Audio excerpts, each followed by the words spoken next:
Gus, unmute yourself so we can see if you work. Hi, do you hear me? Yes. Perfect. Oh, yeah. All right, you can mute yourself again. Great. Can you hear us? But why are we not? I've got 15 people attending. All right, I think it's time to try and start the meeting. Gus? All right, Hey, well, Gus, can you hear us? Yeah, I can hear you just fine. Can you hear the person that's currently speaking? Yep. all right, well, Okay. I'm going to try and start the first experimental hybrid meeting of the Midcoast Community Council on March 8th, 2023. Welcome to everybody. The fact that you can hear me is a miracle because this is the first time we've done this. And please be, understanding if we have problems. Later in the meeting, I'll entertain a motion to have cookies and cupcakes paid by the MCC available to all council members who attend in person. I wanted to make a few announcements. The appointments of additional MCC members. I'm sorry, point of order? Point of order. Call for Oh, we have to call for a roll call. Roll call first. Yeah. So will the secretary call a roll? Gus, you here? Yep, I'm here. Greg? Here. Dan? Here. Claire? Here. I'm here. Yeah, thanks, Dan. I'm a little hyper tonight. The appointments we submitted to the Board of Supervisors were not on the agenda. I mean, I can apologize for this, but we did send them to the supervisor the day after the last meeting, but there's a bunch of protocol we didn't know about, and the supervisor's staff is new. They didn't know about it, so we have to wait till the next Board of Supervisors meeting to have Chris and Kimberly installed as members. Nonetheless, I welcome their attendance and participation as though they were council members. I do have to read an update from the Parks Department. There are several things going on. They are all posted on our website, on the section of our website that has the agenda for today's meeting.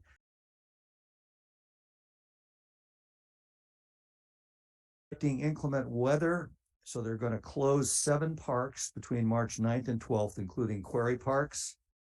Other parks will remain open except for Quarry Park. The stairs at Seal Cove and Fitzgerald Marine Reserve, stairs at Seal Cove are still closed, but we fixed this month.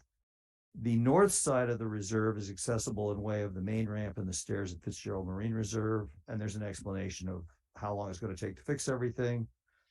On Pillar Point Bluff, there's a small landslide blocking a portion of the Gene Lauer Trail. On Devil's Slide, the trail's fully open and the parking lot is open. There are still concerns about rocks falling from the cliffs. So we just have to be careful. There's also some wildfire fuel reduction efforts that are beginning at Pillar Point Bluff starting March 13th. They're going to be clearing unhealthy Monterey pines. And as I said, the details of this are on the website. It's quite a lengthy update from Parks. Also, we got an email from Dave Cosgrave of the Office of Emergency Services encouraging San Mateo County residents to apply for FEMA and Small Business Administration assistance before the March 16th deadline. So please do that. And I think that's all the announcements I have. Do we have Harvey of Half Moon Bay will not be here tonight, so we will not have an announcement from Harvey. Let me check for participants. Do we have other government officials wishing to make an announcement at this meeting? Crystal, and you're here. Hi. Do you want a rundown of what happened at City Council last night? Good idea. Okay. So they had their first hybrid, which, all things considered, went pretty darn well. It was at the Ted Adcock Center where they used to be. They did a presentation honoring the first responders who were instrumental in both the shooting and the flooding. So that was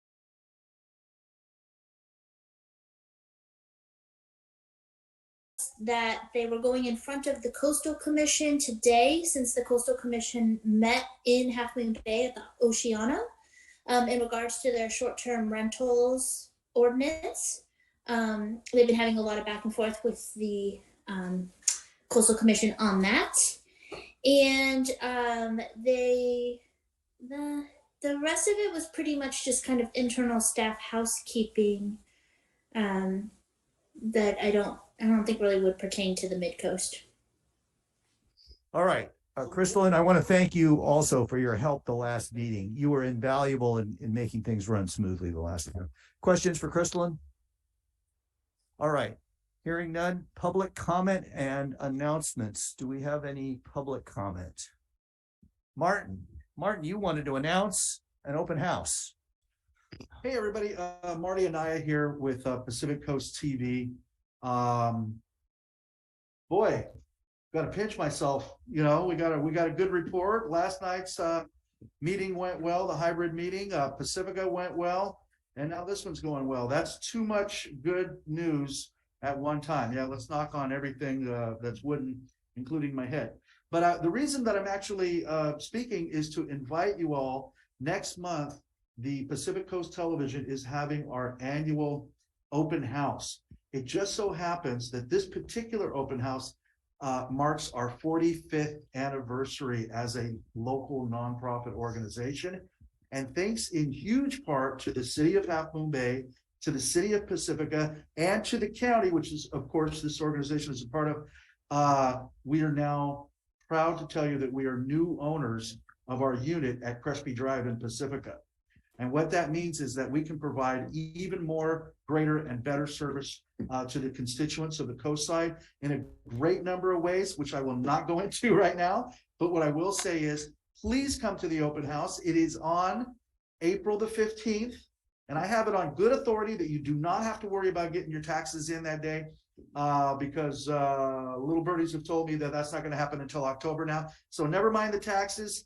On tax day, come to hang out with us. That is a Saturday from 1 to 5 in the afternoon, April 15th, 580 Crespi Drive. That's 580 Crespi Drive, Unit E like elephant in Pacifica, and it's Pacific Coast TV's 45th anniversary. And by the way, this is all going to be televised, and we're going to show you our podcasting studios, all the different ways that we do hybrid every single day, from both out of the studio and stuff that we can do that you guys haven't even seen yet. And if there's anything that you want to announce or something that is near and dear to your heart that you want the community to know about, that would be a perfect time to come in and let us know, because we can let the entire community know there's going to be a lot of people watching. So again, 580 Crespi Drive, it's Pacific Coast TV's 45th anniversary open house. Please come April 15th, 1 to 5 p.m. Appreciate you. Thank you. Martin, it wouldn't hurt if you sent me an email, and then I will post a reminder of this on the website. Okay. Risking good luck on this, I wanted to just go through. There is a hand raised. Burnett. Burnett. Okay, Burnett. It's only a short comment. Go for I've it. only been in. I guess you hear me since you responded. I've only been involved with the MCC for a short time, but I wanted to share an observation that I've had in that period. The MCC is doing good work, but your actions are advisory. Sometimes they're followed, sometimes they're not. I really think you guys need to work on getting more community support. As I discussed in a recent email to the council needs to educate the community needs to be educated more about both your actions and how to support them. In future agenda items, I see you mentioned MCC assignments, retreat for Midcoast priorities. Maybe during that retreat, you can brainstorm the support issue, how to get the word out, how to get more support for things. Maybe even consider establishing a community support coordinator if somebody on the council is interested a little bit more in the marketing PR side of it, to coordinate education to the community and engender support from the community. You do great work, but we need to get more people involved. We've got to get more word out and get more people energized to get behind what you guys are doing. Thank you. Couldn't agree more with you, Burnett. So any other public comment? Do I see any hands? I'm having trouble seeing hands, folks. There's nothing. Okay, thank you. Well, I'm going to take advantage of this remarkable being ahead of schedule. Point of order, some people maybe knew, maybe we should tell them how to put their hand up. Just, so I think, you go, well, the different, Different applications, but you go to reactions at the bottom of the screen. There's a little smiley face, and you click on that. And then there's a bunch of icons, and it's deceptive because there's clapping hands and thumbs up raised. But at the bottom of that, there's something that says raise hand. I don't know, like. Okay, I have a problem now. I want to make Leo Gomez the co-host. We need to do consent agenda. We need to do consent agenda. Thank you. The consent agenda is basically to approve the minutes for the February 22nd, 23 meeting. a move to approve the minutes. Dan for moves, second. February 22nd. Second. Anybody second? All right, can we have a vote? Okay, so Gus, Yes. Greg, Yes. Claire, Yes, Dan, Yes. and me, I approve that. So Dan. One second.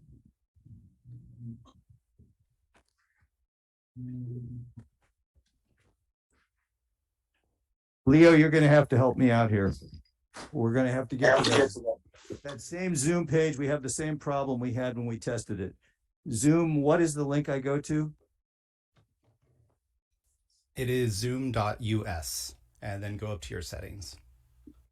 And this is the problem. It says host is disabled screen sharing. in the Interesting. meantime, we have some more public comment. I'll go ahead and call on them. Oh, go ahead, Claire. Kimberly Williams, you have a public comment? Hi, Claire. I actually had a comment about the minutes that you just approved. Hoping that you can correct several individuals' names in the minutes that were misspelled. I think it's important to get those right. Thank you. Kimberly, I think we cleaned that all up and posted corrected addition. If you see it on the website right now, they're still not corrected, then wake me up again. Okay, I did just look at it on the website and it wasn't correct, but if you have a corrected version, that's fine. Or perhaps you can get in touch with Gus and, or not with Gus, with Scott and let him know. I'll study that again. I'll have another look at it, make sure it's correct. It was challenging getting all the names correct because the transcript had no names on it. So I wasn't exactly sure. Okay. But you'll take care of it. Yeah, I'll work on that. Okay, Leo, can you remind me where I'm looking for this screen sharing thing that got turned off with the software update? I'm in settings. Kimberly, did you find out anything else you would like to have changed on there except the misspelling? Scott, no, those were the only things I noticed, that there were several names misspelled, so those are the only corrections I'm requesting. Okay.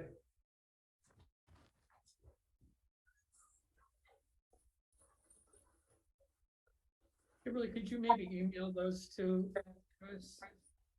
Happy to do that. Thank you. So I'm having trouble enabling screen sharing because I'm not on my home computer. And that's why I'm asking Leo where the setting is, because we did a test the other day and we ran into this problem. Are you logged into the MCC account on the computer you're on? I am. I'm logged in on the browser. I'm in settings and I'm going to text search for what? Share? Yes. But actually on the Zoom application, did you sign in with the MCC account? I did. Okay. Just making sure. Well, that's the right thing to ask.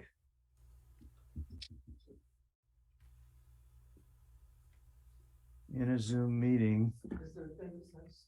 we ran into a problem where they had disabled screen sharing and I can't find Well, screen sharing now. It's actually just saying the host has disabled screen sharing for participants. So if you make me a co-host, that might actually work. Well, so here's the problem. I went to Zoom. Where do I go? I went to Zoom. I right-clicked on you, and I didn't have the option to share. Can you have an option? I didn't have the option to make him a co-host. See, it just says pin. The only option I've got is pin, which is no good at all. What happens if I log off? It'll cancel the meeting. Dave is on. Dave, do you have something to say?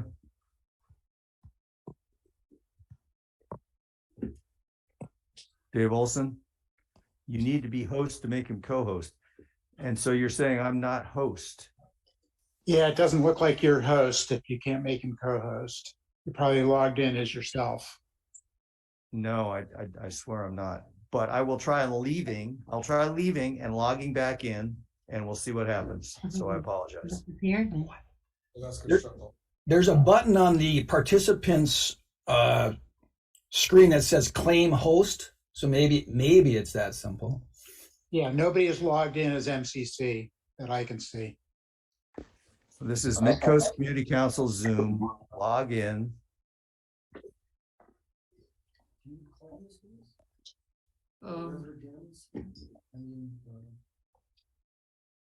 I don't see that. Well, there's more. Sure, yeah. Nothing's happening. On the Zoom website, there's a place where it shows host key also. If you have that, you can claim host. Oh, you beat me there. Just hold on a second while I try one other sign in, okay? Feel free to. Yeah, you have to log in as the MCC Zoom account. I'm not sure you're right because I was logged on as the MCC Zoom account and that did not work. Not according to participants. Really? Greg, you have an agenda item that doesn't require screen sharing, and I can run up to where you are and help. Let me just focus on trying once again. People are saying not logged in is the right person. Let me try logging in again as MCC Zoom, Midcoast Council Zoom at Gmail, Dave. That's what I'm logging in as.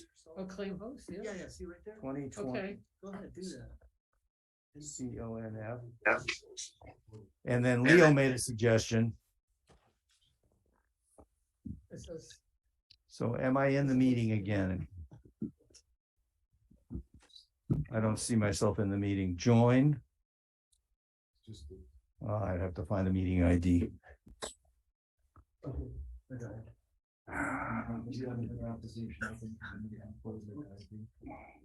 Hold on one second.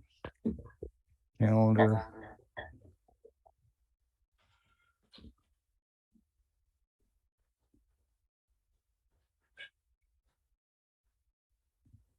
it asks for a host key that you enter. I don't know what that is. Yeah, if you log in as Midcoast Zoom to the website, then you can get the host key, but that's the hard way. Yeah. Well, am I in the meeting now or not? Yes, I'm. You've just shown up as a You host. are. You've just shown up as a host. Let me see. I get the participant list. You may want to disconnect your audio, Greg. Yeah, we're getting feedback from you, Greg. Yeah, I got rid of it. No, I want to make Leo Gomez the co-host. Okay. Leo, are you seeing that you're co-host now? I'm seeing that I'm co-host. All right, give me 1 second here to just make a framing comment because I wanted to share my own screen about where we were on this. Share screen. Here's the letter. Can everybody see this letter? Yes. So Okay, so the reason I'm framing this is that we have a number of infrastructure vulnerabilities on the coast on several dimensions. The list keeps growing. We've got sewer, stormwater, telecommunications, emergencies, healthcare, schools, wildfire, transportation, and as Kimberly reminded me the other day, harbor and shoreline. So, and to Burnett's point, the goal is to try and come up with an analysis of our vulnerabilities in every area and present it to the supervisor and the board of supervisors and whoever else we have to in order to get action. So we'll work on these presumably one at a time. And right now we are blessed, I think is the word, to have Leo Gomez, who has taken the lead of a work group of involved residents. And he has prepared a report, which we're not going to see tonight, and a slideshow, which we are going to see tonight. And he's going to talk to us about what he has found. And with that, I think I'll turn it over to you, Leo. Quick thing. Well, gee, thanks, Greg.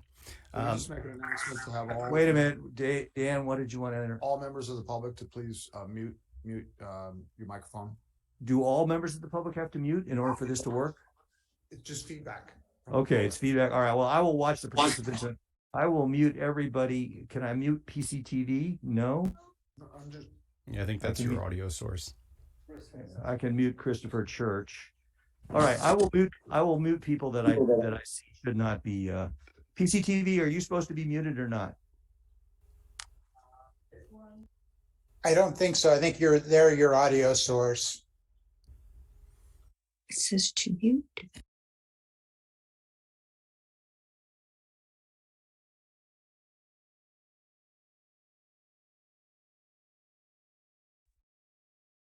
Already? I think we're fairly quiet. All right. Thanks, everyone, for giving me the opportunity to present to the council and to the public. This has been a fairly large effort. Large thanks go out to Greg, Hannon, and Martin, who have been essential in helping put this together, gather data, and kind of present the results. So I'll go to sharing my screen. Here we go. We'll start. Obviously, welcome. So it is a presentation on the resilience of the Coastside Network. We'll go over the topics really quick. Today I'm going to be going over fairly as quickly as I can, but also as clearly as I can. One, an introduction, and that includes kind of what happened in the recent months on the coast and kind of what has happened during big storms and things like that. What fiber optic cables are, because they are really, really essential to communications on the coast. It's how everything works. The status of generator backups on the coast in critical infrastructure, or as it relates to critical infrastructure. Our cellular phone coverage, which I know is a really, really hot topic to a lot of people, and then how we can look toward the future. And what we can do on the coast to kind of make things better. So let's start with our introduction. As you can see, I really, really like slide transitions, so you'll see a lot of those tonight. First off, about 14,000 coastal customers lost power for multiple days. Some for a couple hours, some for a day, some for multiple days, right, in the extremes. And this was just in January, and then I guess subsequent times after that. So our primary fiber optic communication lines were damaged, at least the Comcast lines that kind of feed communications to the coast. Our coax-based or Comcast/Xfinity phone services went out. Those systems failed. That's your internet, your Wi-Fi at home for a large majority of coastal customers. Emergency services lost AT&T cell phone services and had to only communicate with two-way radio. That means they don't get the GPS, they don't get the loaded maps, they don't get updated systems from dispatch. It actually has become a huge issue. And cellular service failed for many, many people. And in a lot of cases, there are people who live, say, in Montera and Moss Beach, and just kind of in some more rural areas, even though we are fairly rural here, that cellular service completely failed. So big stuff happened. Let's get on to our first subject, fiber optic cables.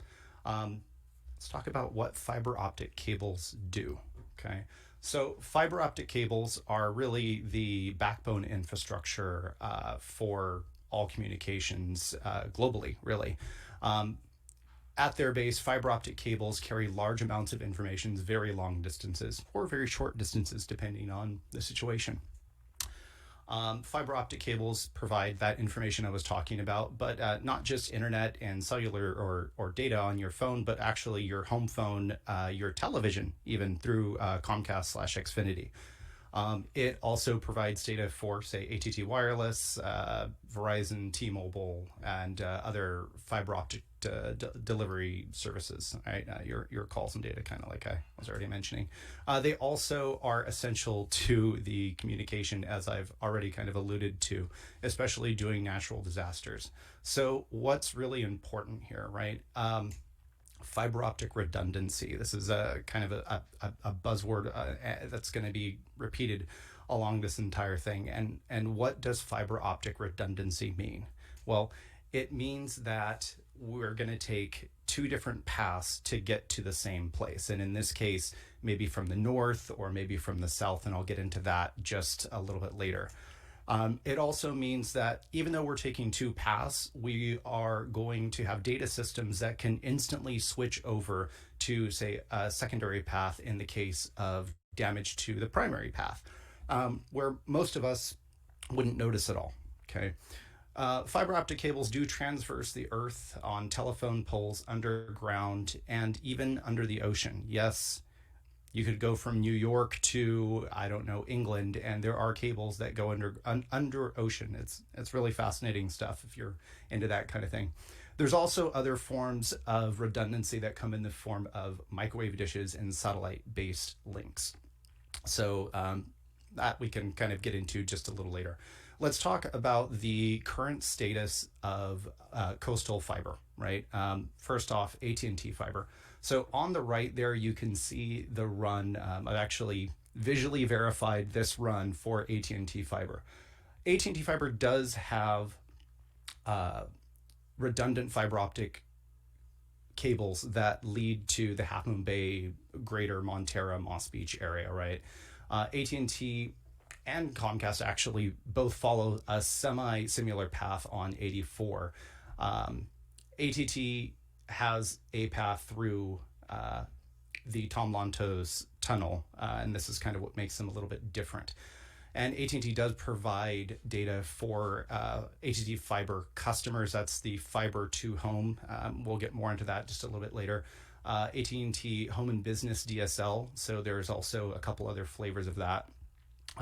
Even your plain old telephone service, which I won't go too far into, is actually carried over fiber optic cables initially for long distances, and then it's copper to most homes. And actually in the latest, greatest version of that, it's actually digital to your home. Obviously, AT&T wireless service relies on it, and maybe what people might not know is that T-Mobile cellular service relies on it, and it's generally why T-Mobile service and AT&T service don't go out very often. And recently, as early as September 2022, Verizon customers now are backed up by AT&T fiber, which is redundant. Actually, 3 of 4 towers on the coast are backed up by AT&T fiber, excuse me.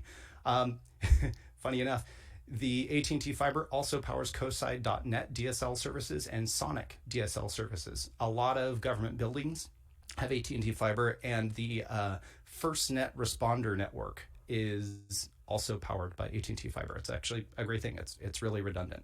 So let's move on to our next provider, which powers a majority of residential and business customers on the coast. So that is Comcast. And as you can see by the picture on the right, Comcast nearly follows the same path, but it comes from San Mateo, where Comcast's main office is, where they actually have a generator that powers that, but it follows a single solitary path through the mountains all the way up Highway 1 and ends in Montara on 4th Street. Believe it or not, it's a very long run there. That powers, as I kind of stated before, your your Xfinity home internet, television, and phone. Any Comcast business customers, their television and phone services all. It powers the primary fiber connection to Verizon cellular service. It also provides data to Cruisio or Cruise.io service, that the wireless fixed internet that a lot of people have. And as of a few years ago, every government building does have 2 internet connections. So I say some government buildings, but most government buildings are there. So on to the next part, Cruisio, or Cruise.io. I'm stuck saying it one way where we're going to go back to I'll say it the proper way. One big issue too is, as we all know, Comcast has regular outages, and this is mostly due to that single path of fiber across 84. So keep that in mind as we move through here. So Cruise.io, one really great thing about them, yes, they are powered or provided data by that Comcast fiber that comes over 82, but what makes them really, really unique is that they have microwave links that go up and over the hills, talk to a tower up on King Mountain, and go back into the South Bay, and they have really great redundancy, right? It's really hard to knock a pole down when you only have 1 or 2 in a 20 or 30 mile link. So that offers services to quite a few local coastal customers. It actually is pretty great because there's the other fact that you don't have to have a wire that goes on many poles to get to your house, right? It has a lot less fail points. So let's talk a little bit more about Comcast's lack of redundancy and kind of how that fixes us, right? I've already went over the fact that Comcast provides services to nearly 15,000 people. Okay, let's remember that. And a lot of those residences do not have coverage, and I'll go more over that, but it really specifically Montera and Moss Beach, but there's quite a few places in El Granada that have some issues there too. Without internet or Wi-Fi calling or signal, right, we can't receive emergency alerts or evacuation alerts, zone haven alerts, and that's obviously a really big issue. Comcast has stated that they've tried multiple redundant paths with 0 success. That's pretty easy to read, but don't really give details on why they can't give us a redundant path. I think they've had a lot of excuses, but have essentially said that they've given up. So just keep that in mind. So knowing what we know about the fiber on the coast, let's talk about what our government has actually done to try and improve this. So the California Public Utilities Commission, which is the commission in charge of governing all of public utilities, that includes PG&E, Comcast, AT&T, all of that, they adopted 6 groups of resiliency strategies. These are right from their website, and it's for all facilities based on wireline service providers. That's your Comcast, your AT&T. And these strategies are for tier 2 and tier 3 high fire districts. Okay, and that map kind of shows, the map on the left, where those districts are, and we fall pretty much right in between all of those, right? So the rule is, first rule, I'm not going to go too far into it, is a 72-hour backup to maintain redundant communications. And it sounds like most of our communications have done that. To harden some of these communication networks, which probably could still use a little bit of help, to restore service when it's damaged. And this includes like bringing a mobile cell tower out if that cell tower is fixed or is down, excuse me, to establish the communications with your first responders and kind of have a plan, right? Be prepared and work with your local government. So some of those things maybe have not been met. It doesn't seem as if the CPUC has actually audited a lot of these carriers or followed up with much of it. So we're still hoping that we can change some stuff there. So what could Comcast do to fix their redundancy, their lack of redundancy rather? One thing they could do is lease fiber optic strands from AT&T's actual infrastructure. There's additional extra strands that are running through that north run. It would obviously require quite a bit of work on Comcast's side to rewire their network, we'll say, and offer us all redundancy. And if AT&T won't lease it, maybe we can help create some legislation that would force them to lease some of that to their competitor. Comcast could bury a new fiber optic line along the same path as their current. I know they have mentioned that a lot of land right issues have been a problem, but if they're already running on Comcast or excuse me, PG&E poles, which is how they are now, very little of that main run that feeds the entire coast is actually underground. It's mostly above. That's actually AT&T is a little bit different too. They have quite a bit underground.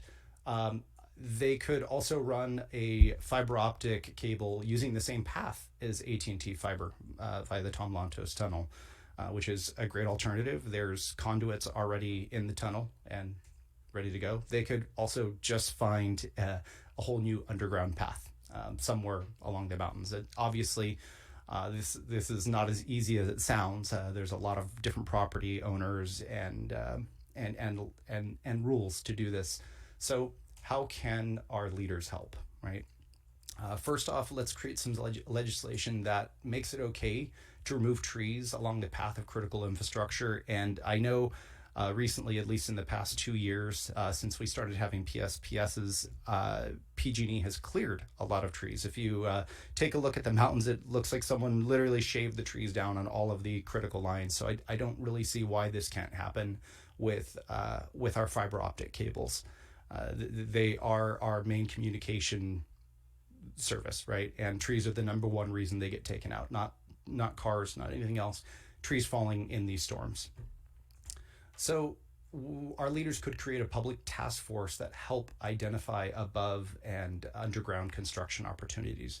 A lot of times, the left hand doesn't necessarily talk to the right because there's so many moving parts. But say, for instance, PG&E right now is working on underground gas lines. That would be a perfect opportunity while they're ripping up our streets to put in fiber optic cables to homes. And if we had a task force that could maybe look at these things and help connect the dots to these different service providers, maybe that could be helpful. So then there would be reducing some of the regulation around installing these fiber optic cables. So make it just a little bit easier for service providers to get in and do what we're asking them to. This is also assisting service providers in finding both public and private land to run that communication cabling. So I think that falls right in line with a task force, not just finding construction opportunities between providers, but also going and helping find land, right? We could also demand that the CPU actually audit the communication infrastructure and enforce their own resiliency strategy.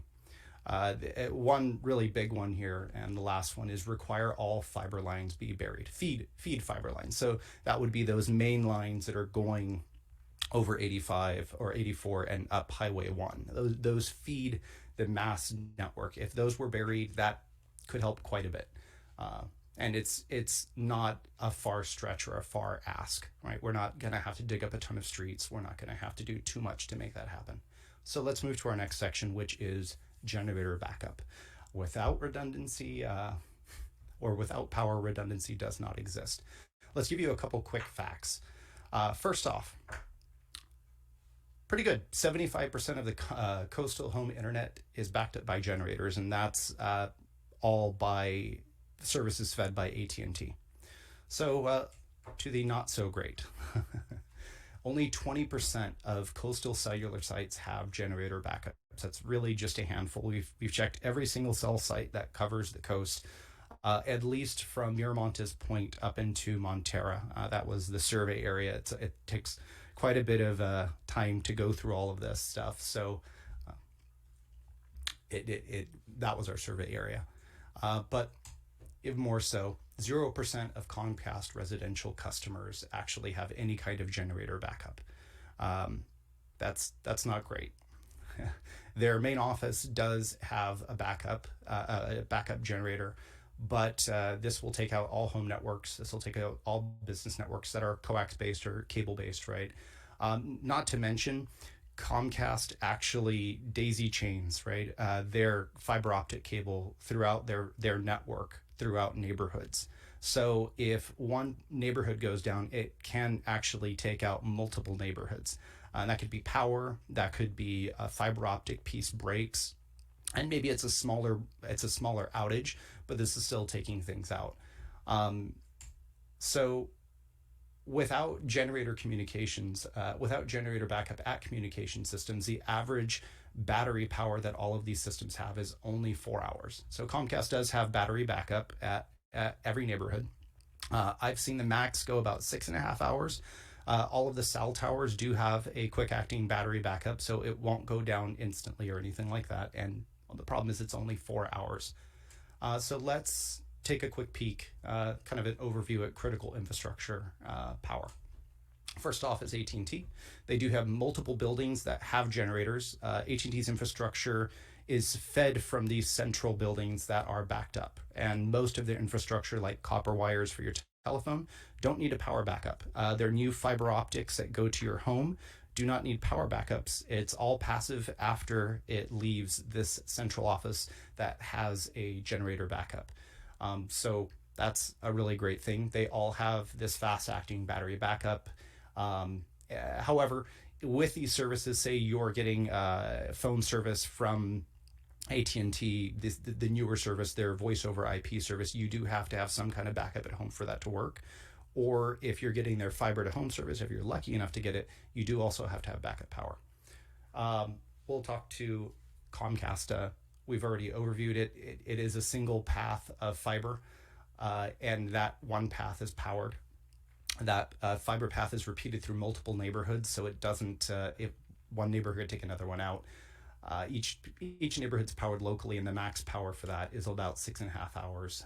Also, for their service to work at home in an outage, you do have to have some kind of battery or backup power. Cruisio, or Cruise.io, fast-acting battery backups. They do have generators at each of their tower locations. Really no other co-dependent hardware along the network, but you still must have power at home to continue their services. So let's talk about cellular site power. All cellular sites do have these battery backups, as I mentioned. The battery backups last an average of 4 hours. Very few coastal sites actually have a permanent backup installed. However, all cellular sites do have a connection to bring out and power a portable generator, right? The problem is these generators generally take quite a while to get there. I think it took us about 28 hours to get our generators back after losing cell service for N4. So here's the really scary fact right here. Let's talk about which carriers are actually backed up. All of AT&T Wireless, there is one cell site out of all of their sites that's actually backed up. And it's actually on 92 and 35. And it doesn't cover anywhere on the coast. 48% of Verizon cell sites are backed up by generator power, permanent generator power. 26% of T-Mobile sites are backed up by generator power. So the odds aren't great. What can be done, or what should be done rather? Again, demand the CPUC audit communication infrastructures and enforce their own resiliency strategies. They should install and maintain 72 hours of backup battery at every single cellular location, especially on the coast where we have limited access to roads in any kind of disaster.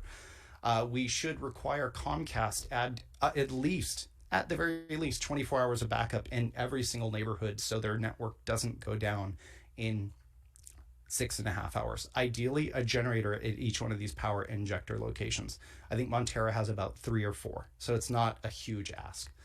And implement fines for the carriers that aren't compliant with these requests. We should also require VoIP service providers, so that's Comcast Home, right, your home phone service, or AT&T's new VoIP home service, to furnish at least a 12-hour backup battery. They do have about a 4 to 6 hour battery that keeps your modem running at home and keeps your phone on, but at least 12 hours, right? Ideally, we want to improve cell coverage. And let's move on to the next point. Cellular phone coverage, the modern essential connectivity. And this is really where we want to hit things home. First off, I want to talk about radio frequency very quickly. I'm trying to, again, get through this as quick as I can, and how radio frequency works. So we have 3 big bands that everyone's using. High band, it's super fast. It can connect thousands of users. It's usually for really dense arenas or airports or things like that. The problem is it doesn't work more than about 1,000 feet away, and it really can't penetrate objects at all. I mean, past one wall, it doesn't work. Then we have this thing called midband. It's super fast and it can connect hundreds of people with high-speed data at once. It has better coverage of line of sight, but things like trees can't really, they really stop the signal. Homes, forget about it. And then we have low band. Low band is a lower frequency. It has really great penetration through homes. It has, it gets right through trees, all that, but really won't go through a mountain, and it can connect a lot of people with high-speed data. So let's visualize what that looks like. So cell towers on the left, great. All three bands, you're really close to it. The low band, mid band, and high band have great signal, but as soon as we get through a tree, mid band loses some signal. Low band's still doing pretty good, but then we get a little further and say we're up on a mountaintop, your low band starts to kind of dither away. Mid band's gone, high band's so far along. Right on the other side of that mountain, you have zero signal. That's just kind of the way it works. So let's give you the quick report card on our carriers. So believe it or not, AT&T actually has the best coverage overall. This is based on about 30 different cell tests that we did. And I think it's super important, and I should have brought it up in the last slide, to realize that cell signal isn't a signifier of whether you can make a call or use your phone. What you have to realize, the cell tower that's transmitting is really high powered. It has an antenna that's between 6 and 9 feet tall. It has a huge radio on it. And our phones here are the size of our hand, or a little bigger than our hand. It has a battery that's supposed to last you all day, a tiny antenna on it that's, you know, the size of a thumbnail. And it takes a lot of power to get the signal back to a tower. So it's really important to remember that your cell phone is a tiny device that has to talk to a thing that's maybe a mile or two away, right? And when we consider these factors that limit signal, it can be really hard to do that. So best coverage overall. We had small challenges in Montara and Moss Beach, and I know some people will say a little bit differently, but in the report we're writing, we go into big detail on all of this.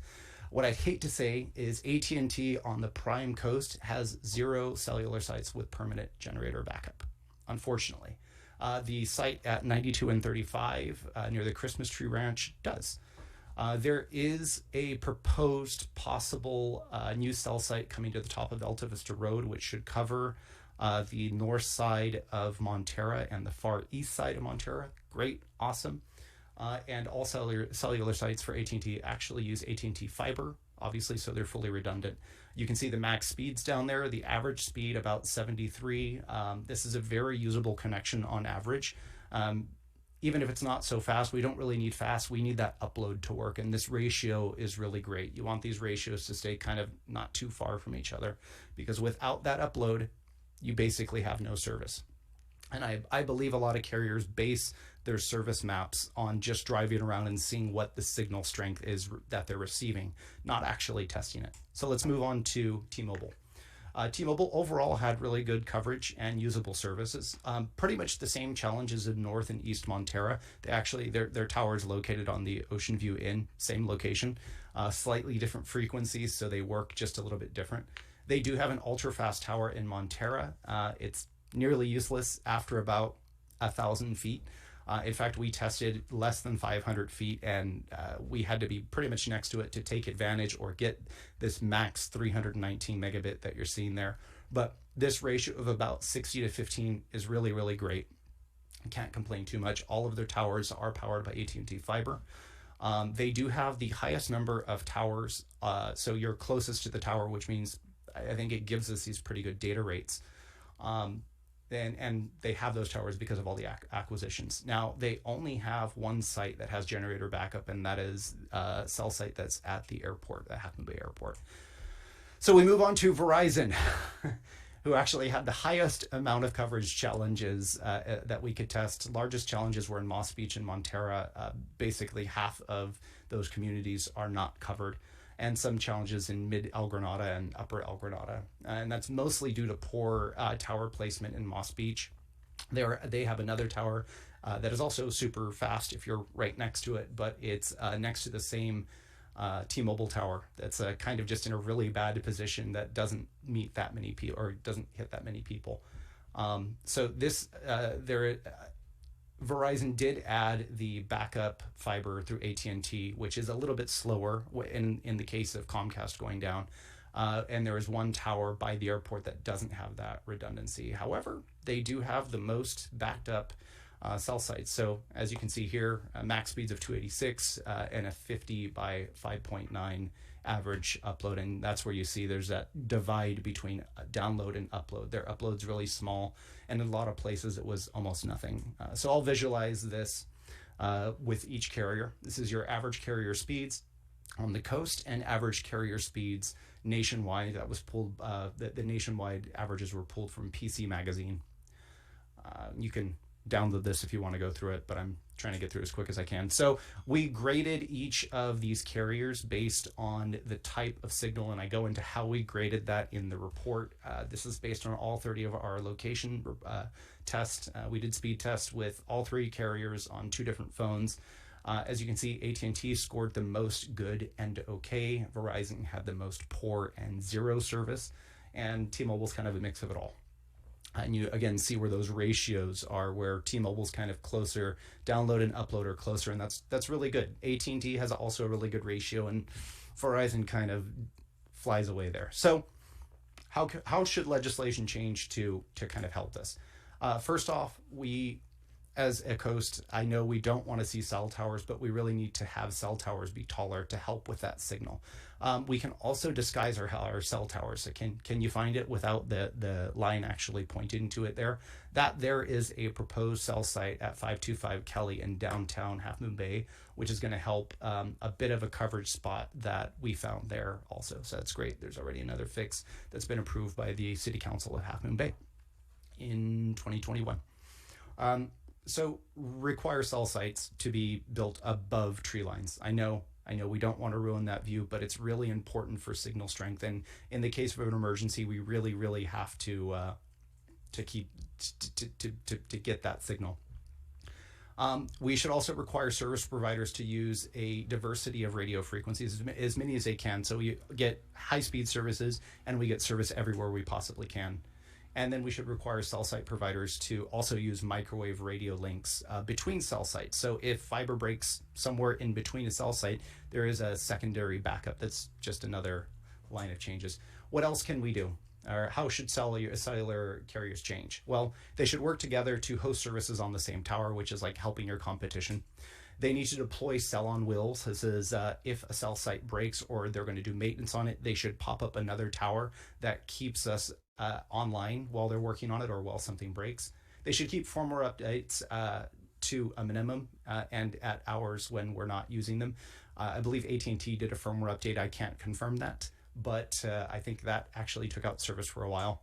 And this is also really big. If all else fails, we really need to allocate space for public safety radios. That could be CHP. And a big one here, the public uses it a lot, ham radio operators could really use this. The other thing cellular providers could do is add these things called microcell sites. There's already 2 of these in El Granada, but they fill in small gaps of coverage. Now, you could add a generator to this. They are slightly power backed up, but it's not to cover a wide area. It's to cover a lot of people. The other suggestions for cellular fixes here, these are models that we built based on tower placement right now for each carrier in the most problematic areas, which is Montara and Moss Beach. So this is current coverage. Great. You can, again, download this presentation. And this is our proposed new coverage. So these 2 cell sites, one being at the Alta Vista water tank owned by the Montara Water Sanitary District, and the other being at the Buena Vista water tank owned also by the Montara Water Sanitary District. The placement of these 2 towers combined with a good height should fill in just about all of the coverage gaps in North Montara, East Montara, along Sunshine Valley Road, and in Moss Beach. And if it's tall enough, we can fit all the carriers there. We can also disguise it as a tree. Not that bad. So why don't we look to the future and talk about the current lack of accessibility to modern services? First, we're going to have a very quick talk about DSL and kind of how it works. So I mentioned earlier that DSL and telephone services they originate from a central office. That central office has utility power, as you can see by the Thunderbolt. backup batteries, and generator backup. So most homes, at least on the coast, get something called ADSL2. It's not very fast, it's very old, and telephone services. And those are actually a cable up to 10,000 feet that originate from that central office. There are a handful of customers in El Granada who have ATT UVerse, I'll call it. And those services can go up to 100 megabit. However, they are not generator backed up. They have a battery, and we get that same 4 to 6 hour backup. They run fiber to that and then copper to homes. So quick, easy. Now, I think I mentioned it earlier, but the other companies that are using these services are Coastside.net, which is now Cruisio, and Sonic. They are relying on the ATT DSL infrastructure. That's called a CLEC, or a competitive local exchange carrier. It's a great thing because we get options. Next up is Cruisio. So I, again, kind of went through this before. There is the internet source, a fiber optic cable, which goes to a tower for Cruisio, along with a microwave redundancy that goes from that same internet source. That internet source is backed up by batteries and a generator. It has utility power, obviously. The tower that they actually use is utility powered, battery backed, and generator backed. And then wirelessly, they transmit signal to each of those homes. Great. Next up, Comcast. Quick review. Comcast originates their signal from San Mateo via fiber optic cable. They have these things called fiber optic nodes. Those nodes are powered by batteries that are not actually in the same place, but they're placed strategically around their coaxial network. The big problem with this is this fiber optic cable goes in between neighborhoods. So say neighborhood A loses power, well, it takes out neighborhood B and C. Not the greatest way to build a network. Next up is AT&T Fiber, the 100% fiber optic shared network. And what this means by shared, they actually do run fiber optic from that central office all the way to your home. And that central office is backed up by batteries and generator.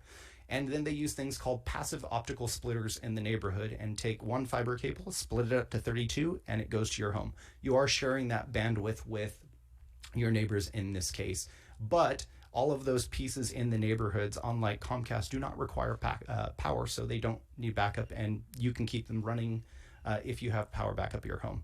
Now, where should we go to the future? And the future is a coastal community fiber network. This would be a 100% dedicated fiber optic network, meaning every person gets their own personal fiber, no splitters, from a central office which has generator, battery, and utility power. And with this, we can get insanely fast speeds, 10 gigabits per second. And I could go into what that is, but I won't go too far. That is the future. That's really what we should be asking for. Just keep that in mind. So let's talk about really, really quickly what's available on the coast. And I literally counted every single home to get this number. AT&T Fiber is available to give or take about 0.3%, give or take 27% of coastal residences. There's a lot of work to get to that number. AT&T/Sonic DSL is available to 86% of coastal customers, and that can range from 5 megabits a second all the way up to 100. Comcast is available to about 99.8% of all coastal residences, and Cruisio is available to about 43% of all coastal residences. I had to throw this slide in really quick because I know a lot of people have problems and don't know how they can help, and it's really easy. So generally, a lot of people have Wi-Fi problems. Really, really simple solution, no matter who your carrier is, move your modem to the center of the house and put it up as high as possible, because those same frequencies that your carriers use are just, the same physics apply to Wi-Fi.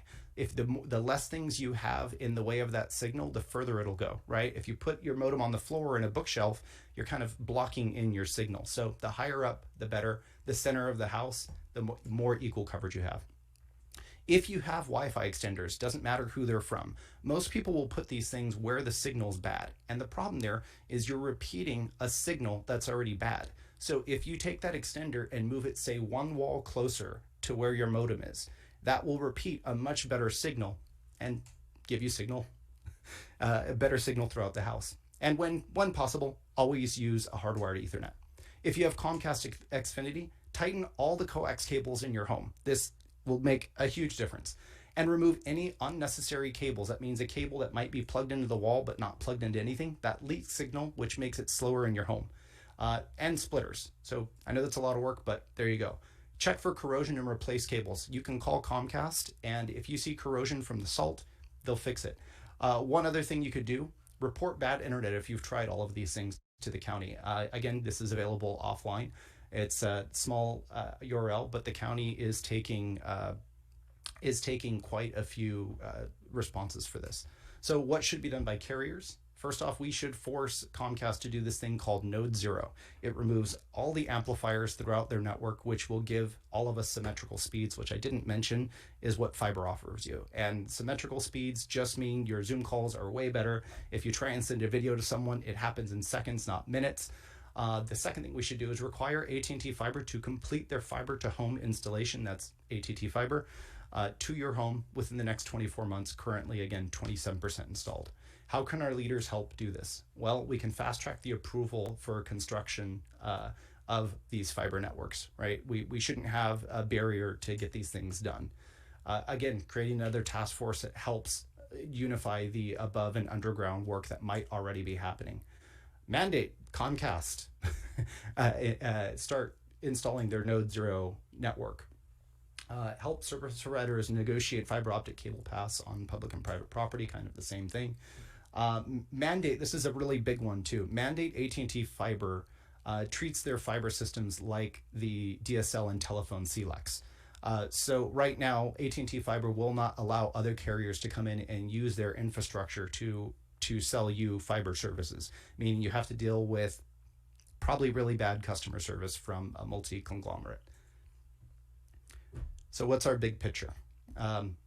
Our home internet and cellular emergency communication systems are all vulnerable. They threaten the health and safety of the coastside community, and that's, I giggle, but it's really, really serious. A combination of regulatory changes and enforced compliance, a little bit of modest investment could really solve these problems. These suggestions can also help other communities in the same circumstances. We will be sending this presentation to everyone on that list. Yet again, I really, really thank everyone for giving me about 40 minutes of your time tonight. I know it was a lot to take in. Please reach out to me with any questions. I'll post my email somewhere, and I'm active on Nextdoor if you haven't already noticed. Thanks, everyone.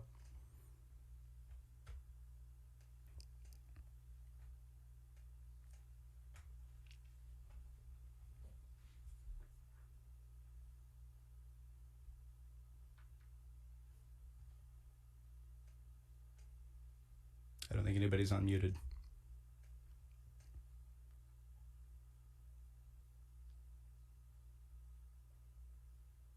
Can you hear me now? I can hear you now. Okay. I was going to say, Leo, I thought you were exceptional, but I hope you aren't, because I hope we have work group leaders for all 10 of these infrastructure projects that can do the same quality of work. I doubt it, but I hope we can. I want to make a couple other comments. You cannot download Leo's presentation. You can try. It's 388 megabytes. Okay. I uploaded a lower quality version. I'm all about quality, and all sorry. Right, well, so we'll work on getting one that is actually distributable, but there is going to be this 30-page report that he's also been working on, but we decided to do the presentation first. And so that will definitely be more available. So I'm looking for work group leads on the other things like the harbor and the sewer and the wildfire that can do this same kind of work. I wanted to mention that there's the bar graph he showed of performance, comparing national averages to local. What's a little deceptive is that the scales on those two bar graphs are different. And if you look at them in detail, you'll see we actually are much, much worse than the rest of the country. It was just in terrible place. But you wouldn't have seen our performance if we'd shared the same scale. It's that low. And then finally, I want to just mention one little thing that came up. Leo mentioned that your home has to have some power for most of these things to work. The other day, Scott Boyd showed me he had bought, it's a dongle. It looks like a dog chew toy bone. It's about this big. It plugs into his electric vehicle. And at the other end that sticks out is a 3-prong plug for a normal power cable. So he's going to use his electric car to be able to power his refrigerator for 20 days or whatever. Those of us with EVs could, depending on your wiring in your home, for the low amperage uses in your house, like a refrigerator and a bunch of lights and stuff, get a little power out of your electric vehicle. So I thought you should know about that. And when I get Scott to send me a link, I'll share that. All right. I think we should take questions. I've got to ask you a question. You can't ask me a question because your hand isn't raised. I see 3 people whose hands are already raised in front of you. Okay. So you're 4th in line. Okay. Dan Haggerty is first. Okay. Yeah, thank you, Leo. You really shelled out a lot tonight. I'm hoping everybody got most of it. I'm sorry, very sorry. I guess I missed, there was a little bit of confusion just before you started. Can you say, who you are, who you work for, and how did you get all this information? Who I am? I am your neighborhood tech nerd. I can't necessarily say who I work for, but I can say I do some technical consulting work as a small business. Okay, so you're essentially a community member here? I'm a community member. Yeah, I live in Montero. I'm sorry I didn't mention that. I got you, and you're bringing this up. Okay, well, yeah, thank you. There's a lot. I can't say that I was able to kind of cover everything. I'm not as technical. Maybe I know. I'm sorry, and I was trying to keep my time low, and there was a lot of information to cover there. Yeah. I did hear you repeat over and over that we should do this, they should do this, they should do that, should. When I think some of this stuff has kind of a lot of pros and cons, ramifications that the community might not know about. I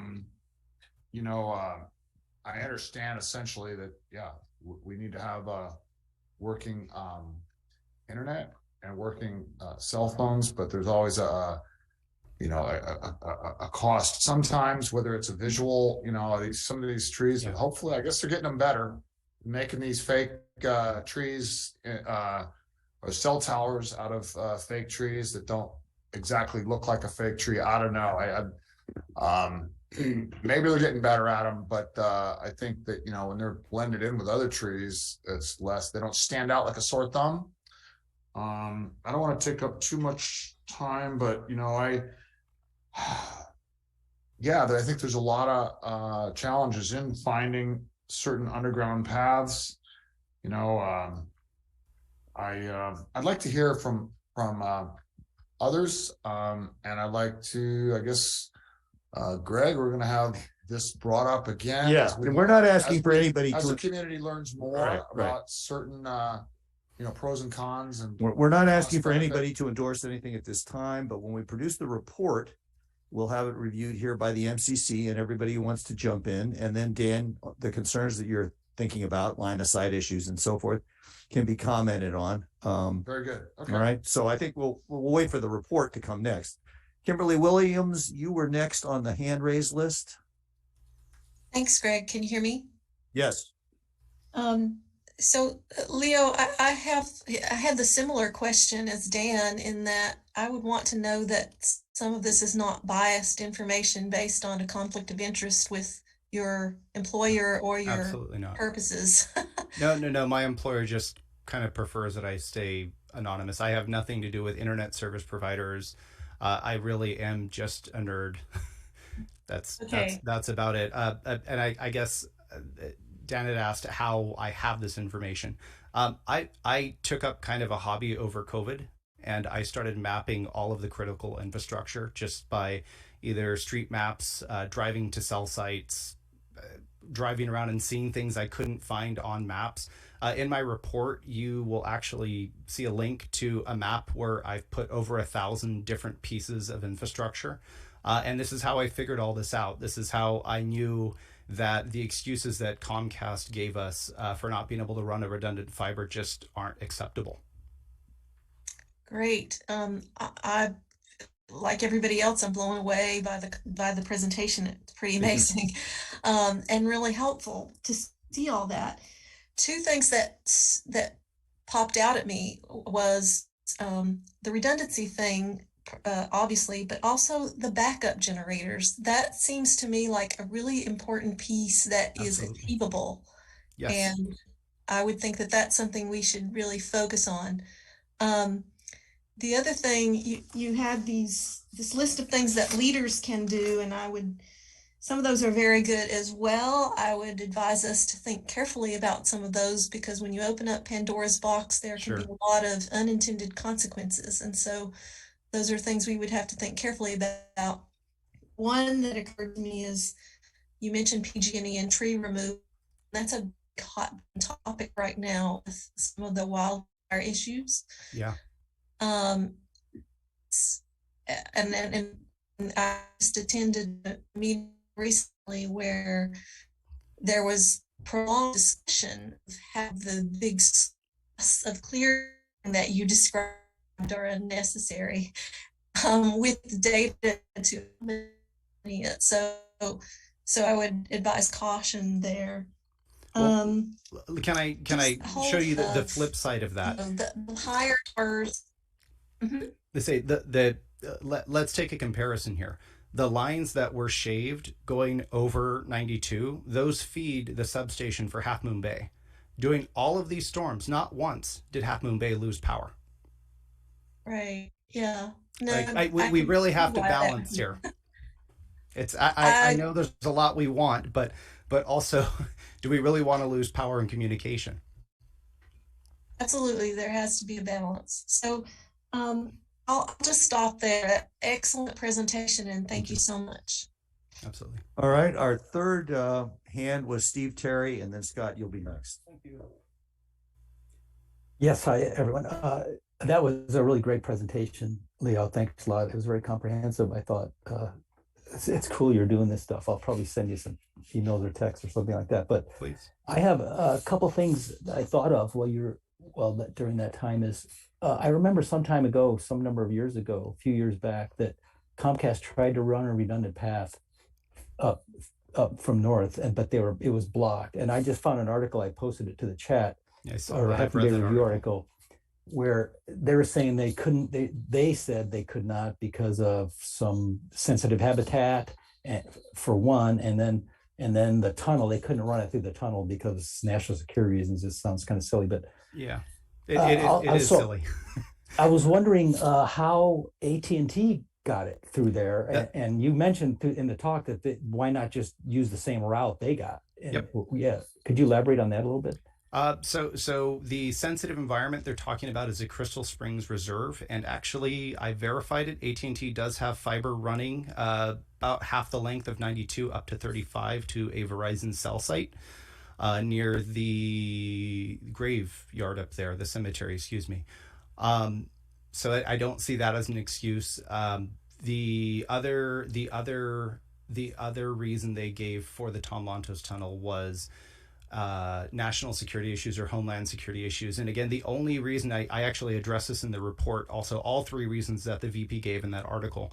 The only reason that Comcast could not do it that I could see is they don't want to hire contractors that pass background checks. That's really the only logical thing. And it really, every single way you look at it comes down to cost. Yeah, so it sounds somewhat political. And I really loved the community fiber idea that you presented. I think that's I'm a big fan of community infrastructure. Yeah. I'm not a big fan of cell towers, so I don't like the idea of new cell towers going in, but well, and the thing about cell towers is if we bury those feed lines and you can't really hide a cell tower and expect it to work, right? Cell towers are the least likely to go down. The least likely in every situation, especially if you can bury that fiber, right? Sure. I'm more concerned about blasting microwaves in community neighborhoods. But I 100% hear you, and I am such a fan of wireless, but also have studied it and share the exact same fears you have. Unfortunately, we are blasted with them 100% everywhere we go at this point. Maybe not in the back of Montera. Maybe you have better chances of living there. I mean, nearby, like the 1 over R squared issue, but the coax versus fiber on the Comcast. Now the coast Comcast has like 1/2 inch coax going up and down the coast, right? Yep.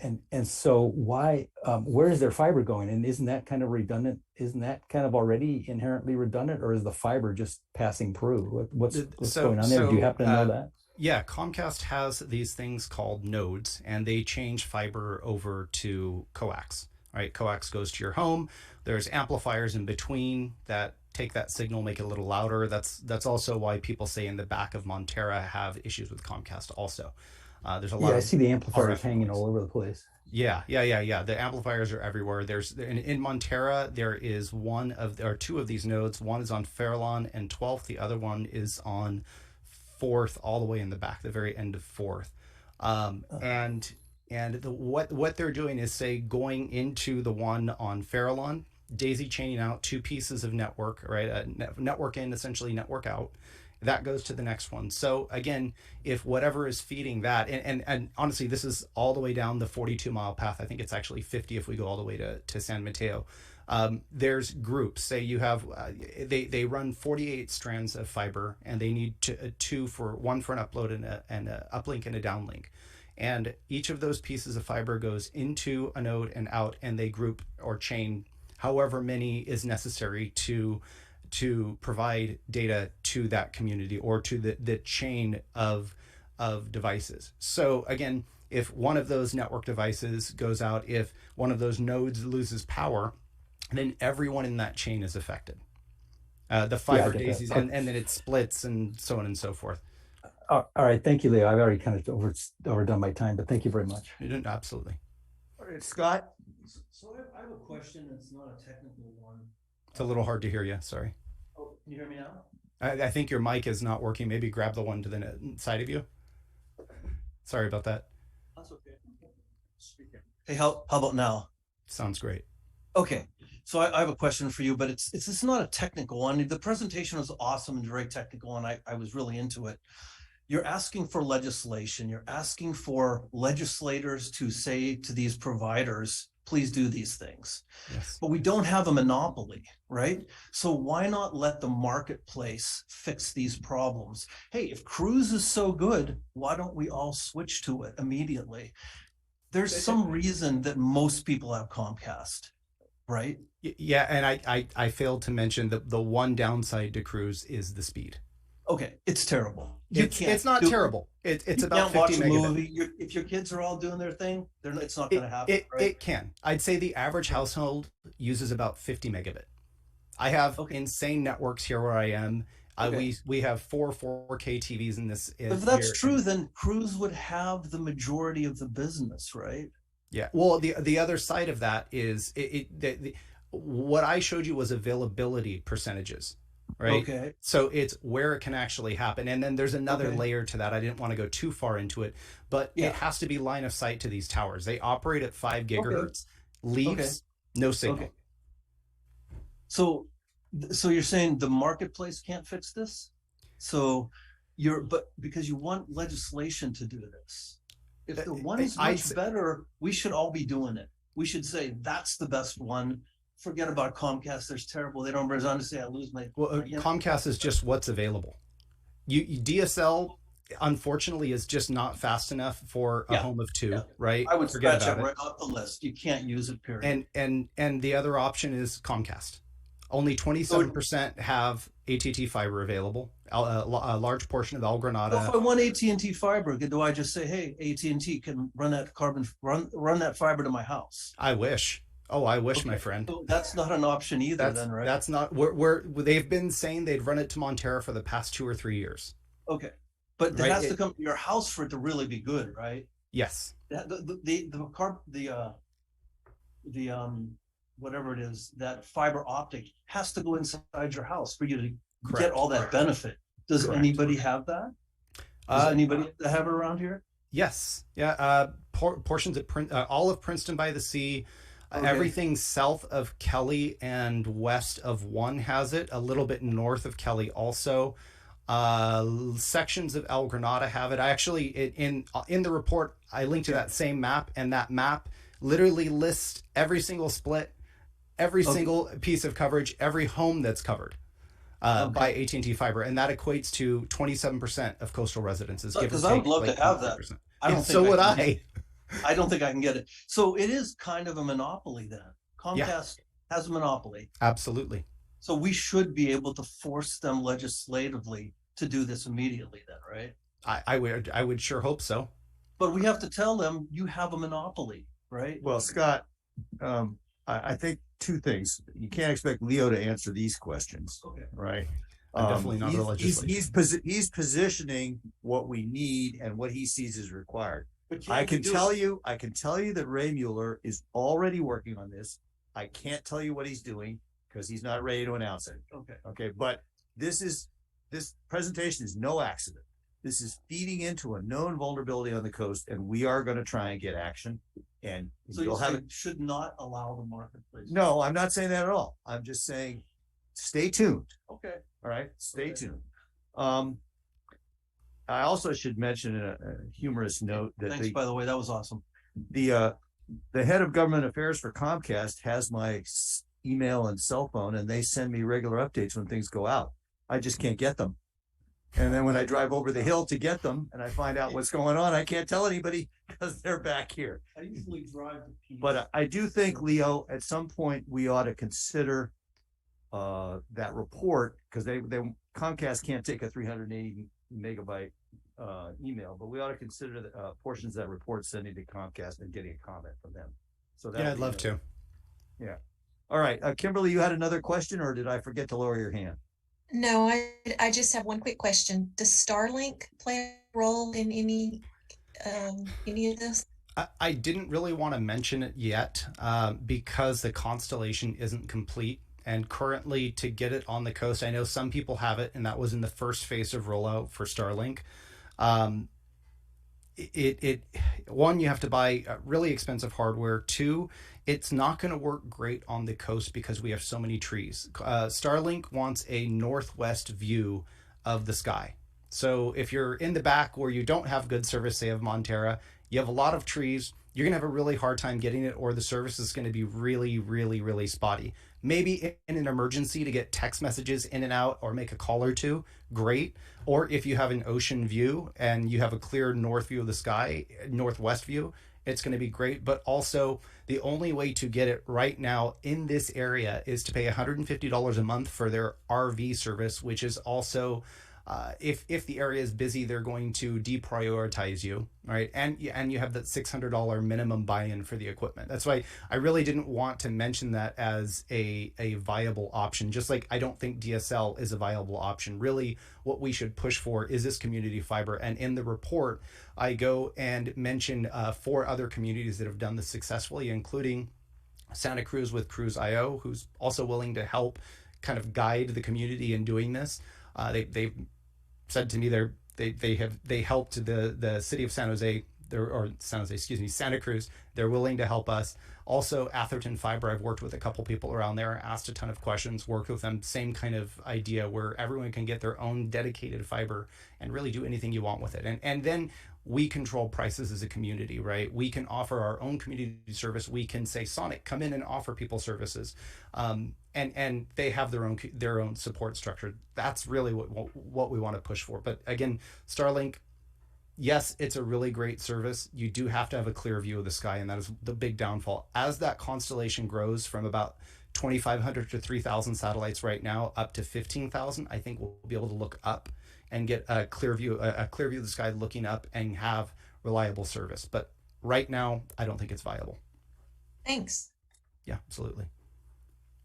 I don't see any other questions. And hearing none, I look forward to working with you on the report, Leo, and bringing it back to the group and sending it out for comment by our legislators.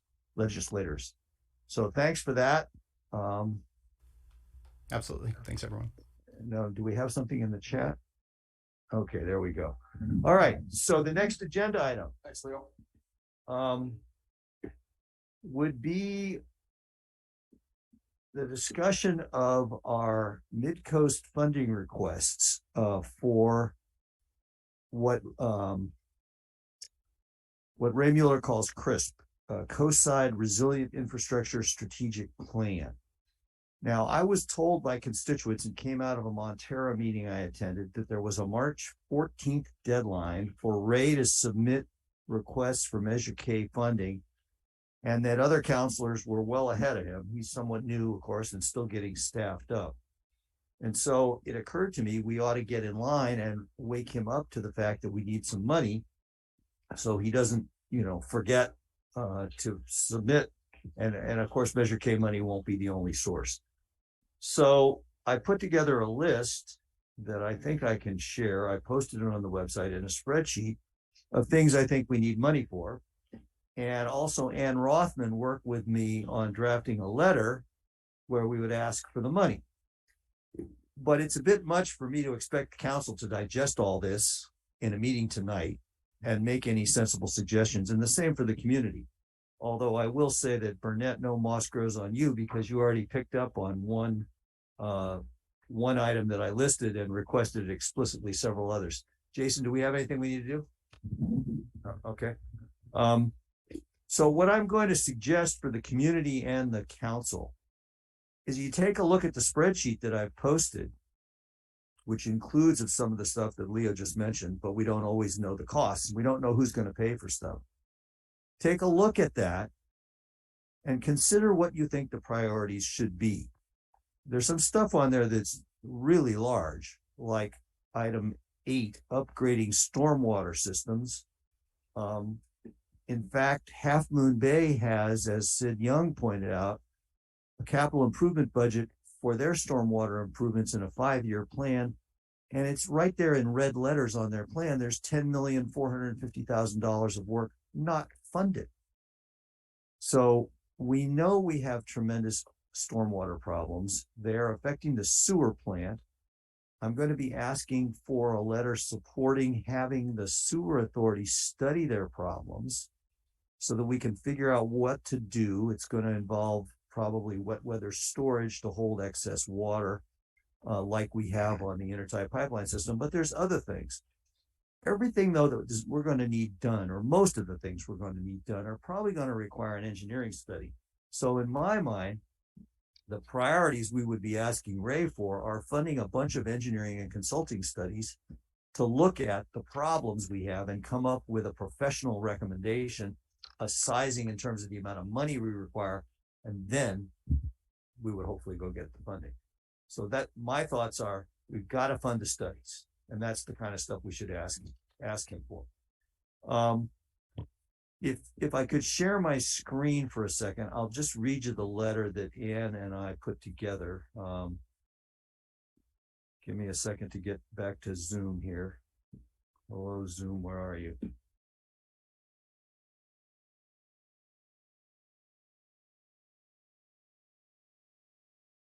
I can't even see myself. There I am.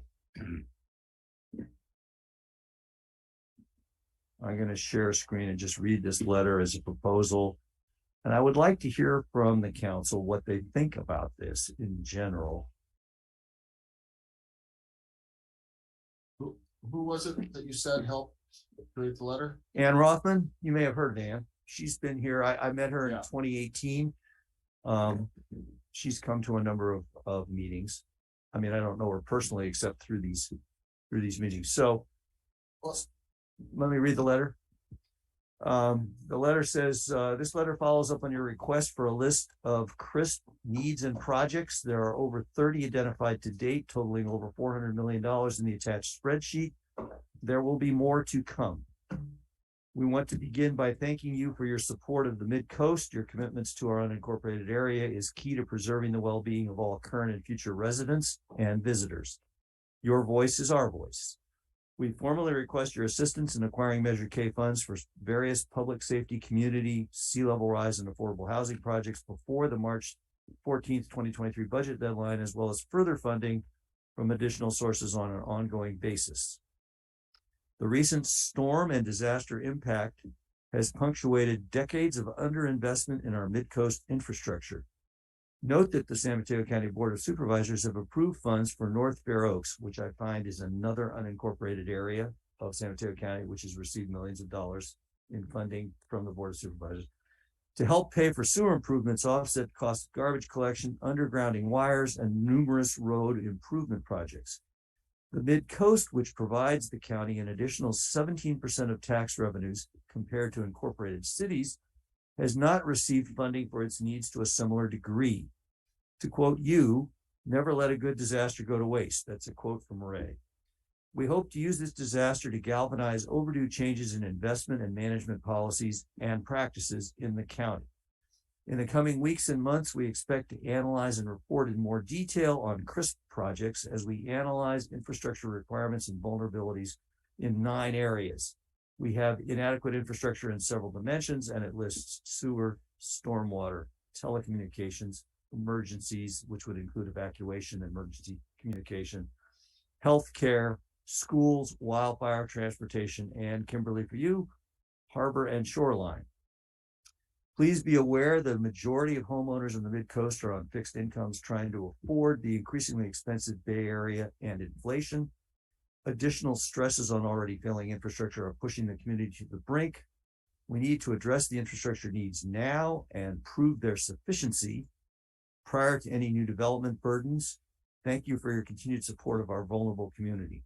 If I could just add a comment in addition to the letter, the idea that we need to prove the sufficiency of the infrastructure is because the stormwater is obviously already failing.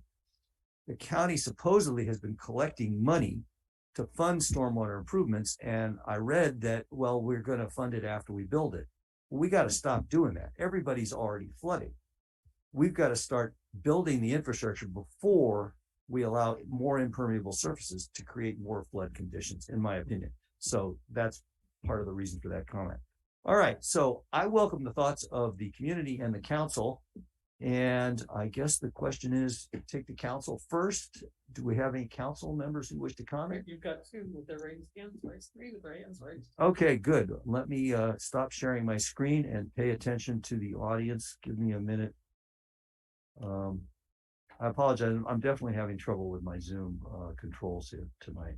I'm used to my home computer. I can't even find a way to stop sharing. So what I'll do is I'll take a comment from Claire, who I can see her hand, and I'll work on getting control of my computer in a minute. Go ahead, Claire. Okay, I want to make sure what we're doing here. You want us to approve this letter tonight? Is that your goal? I think it's a bit much to ask you to approve the letter tonight. I am looking at both the letter and the list of projects, and I have qualms about both of them. The list of projects, which is apparently a Midcoast list, has a lot of things on there about Half Moon Bay, which are not relevant to us per se. So I think if we were going to present a Midcoast list of priorities, it would be different than this. And the letter itself, which I no longer see on the screen, but here it is, I've got it here. The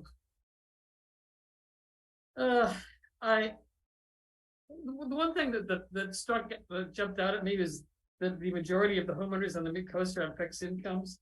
I don't know, is that true? I don't think so. It depends on what you mean by fixed income. Everybody's got a limit to what they bring in, but I just that just struck me as being unlikely to be true, and that's sort of dampened my belief in the whole rest of the letter. Okay. So I'll stop there. Well, I can comment in part on the Half Moon Bay stuff. The Moonridge stuff is in here because they're unincorporated currently. Yeah, but they're not in a Midcoast. That's true. Other things that are in here about Half Moon Bay do impact us. And so it's room for discussion about what is our priority. And I hear you, we need to have an agreement on this, but the lack of stormwater handling in Half Moon Bay is what is flooding our sewer plant.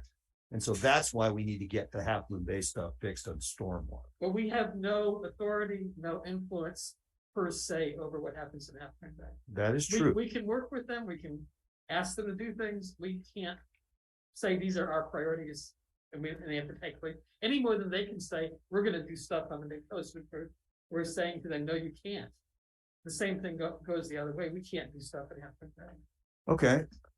Any other comments from the council? Gus?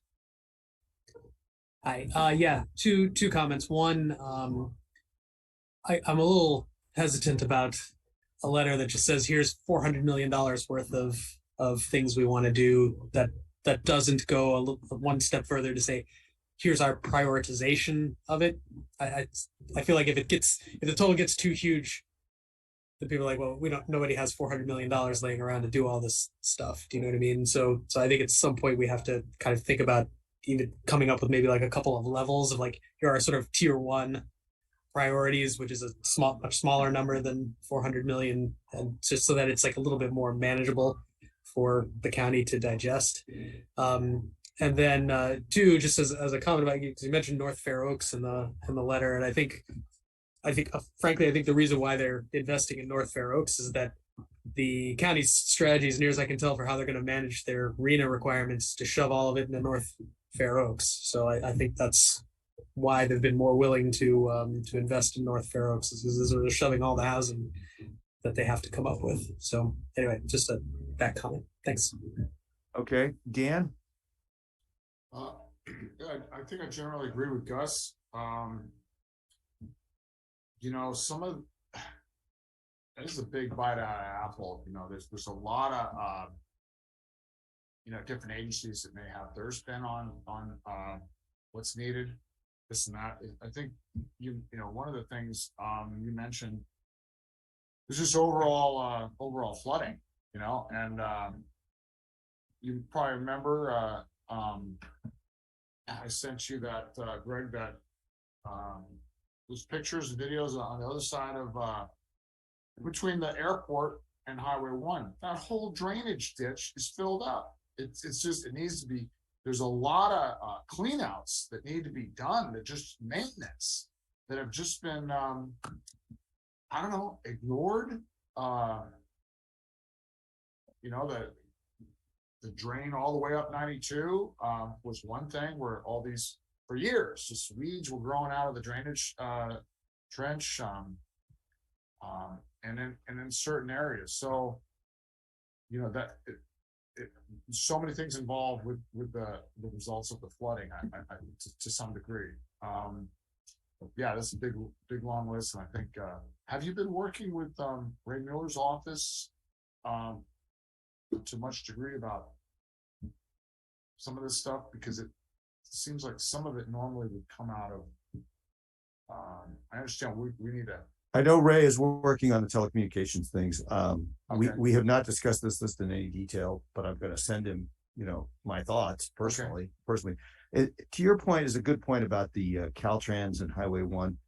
So on December 31st, I showed up at the sand plant just after the peak of the storm and the flood, and they were just finishing building the levee, we want to call it a berm, to try and reinforce so that it didn't spill over again. And I talked to the contractors from, I think it was called Andretti, the firm that was doing the work.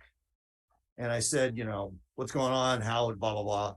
And I said, what about up on Highway 1, where by the airport, I'm worried I can't get home.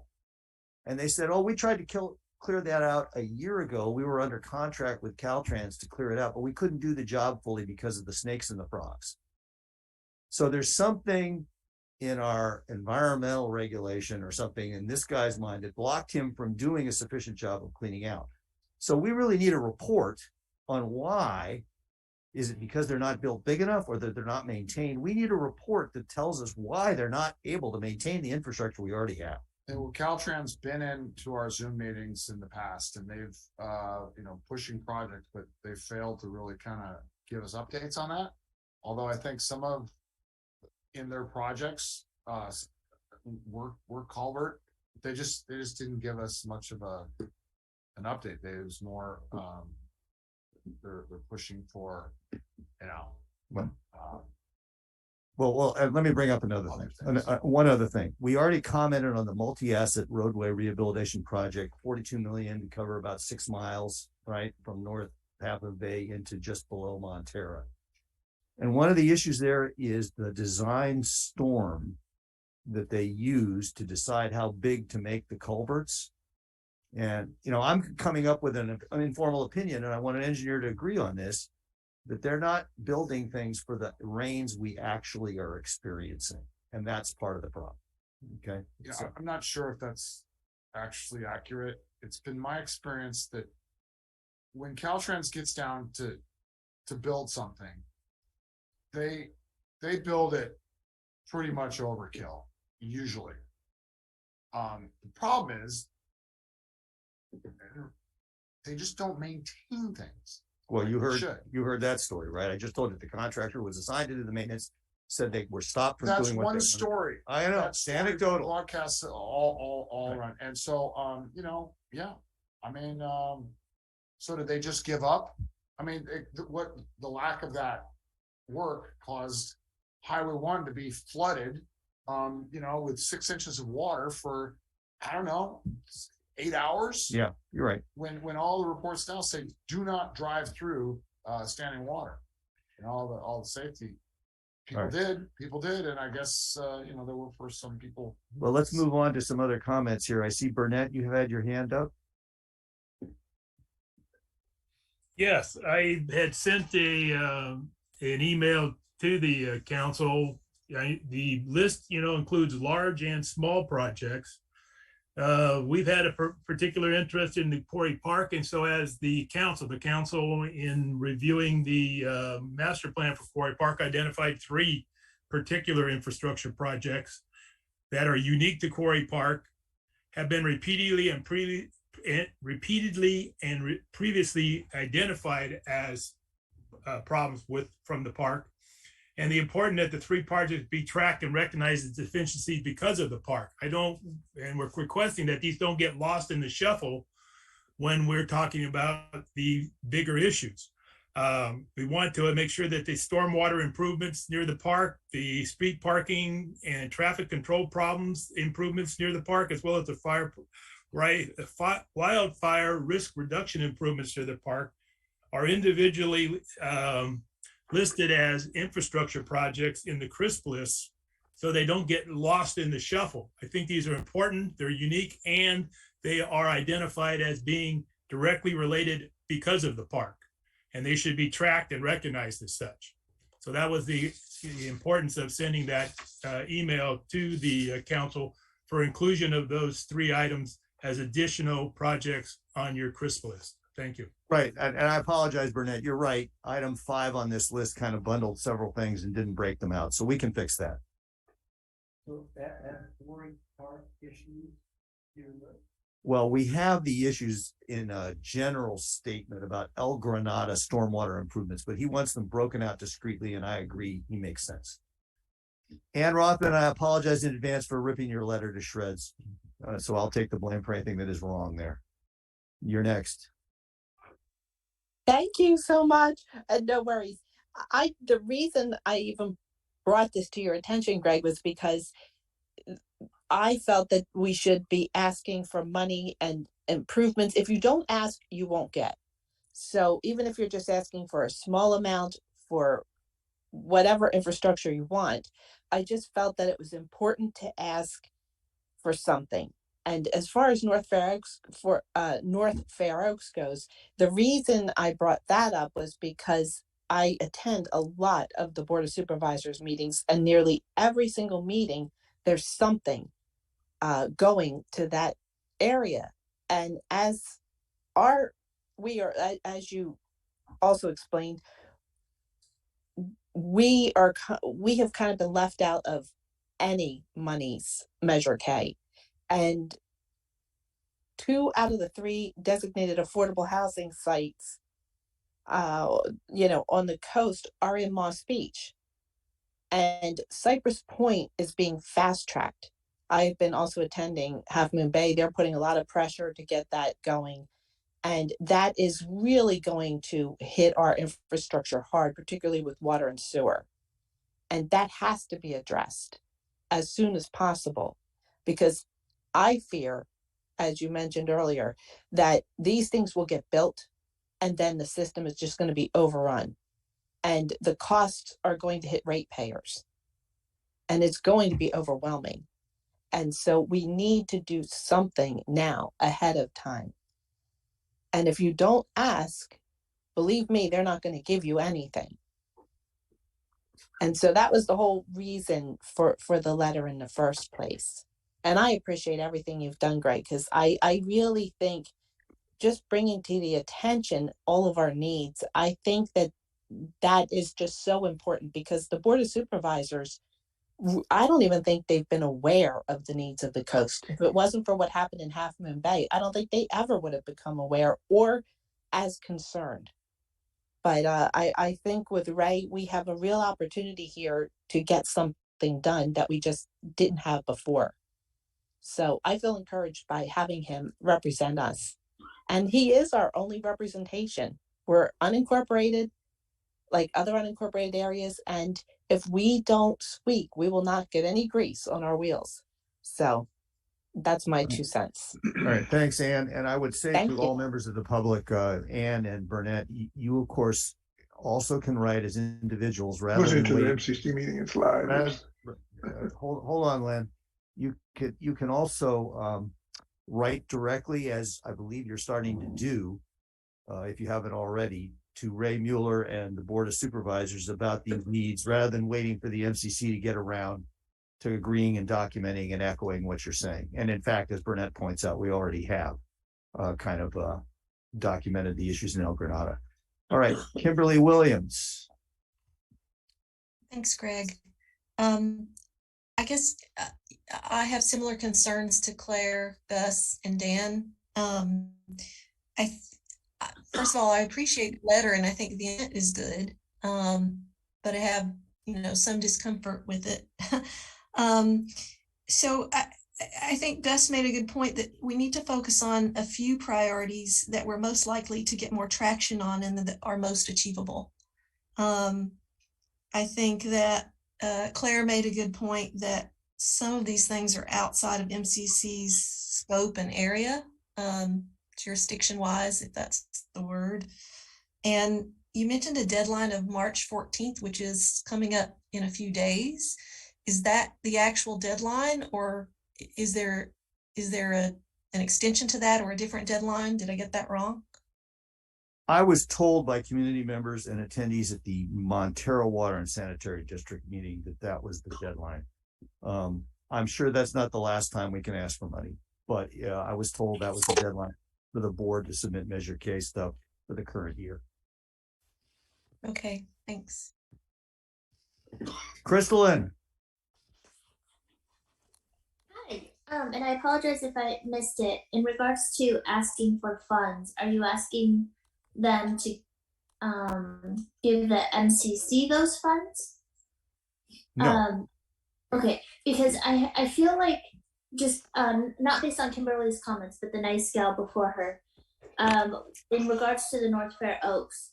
So a lot of the times when the North Fair Oaks people, community is given funds, the county leans on Half Moon Bay City to give similar funds and represent the coast side.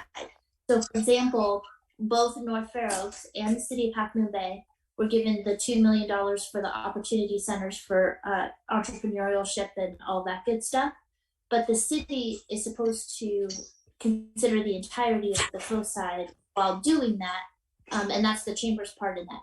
All that to say, I do think that there's real value in the letter and the intent and all of that good stuff.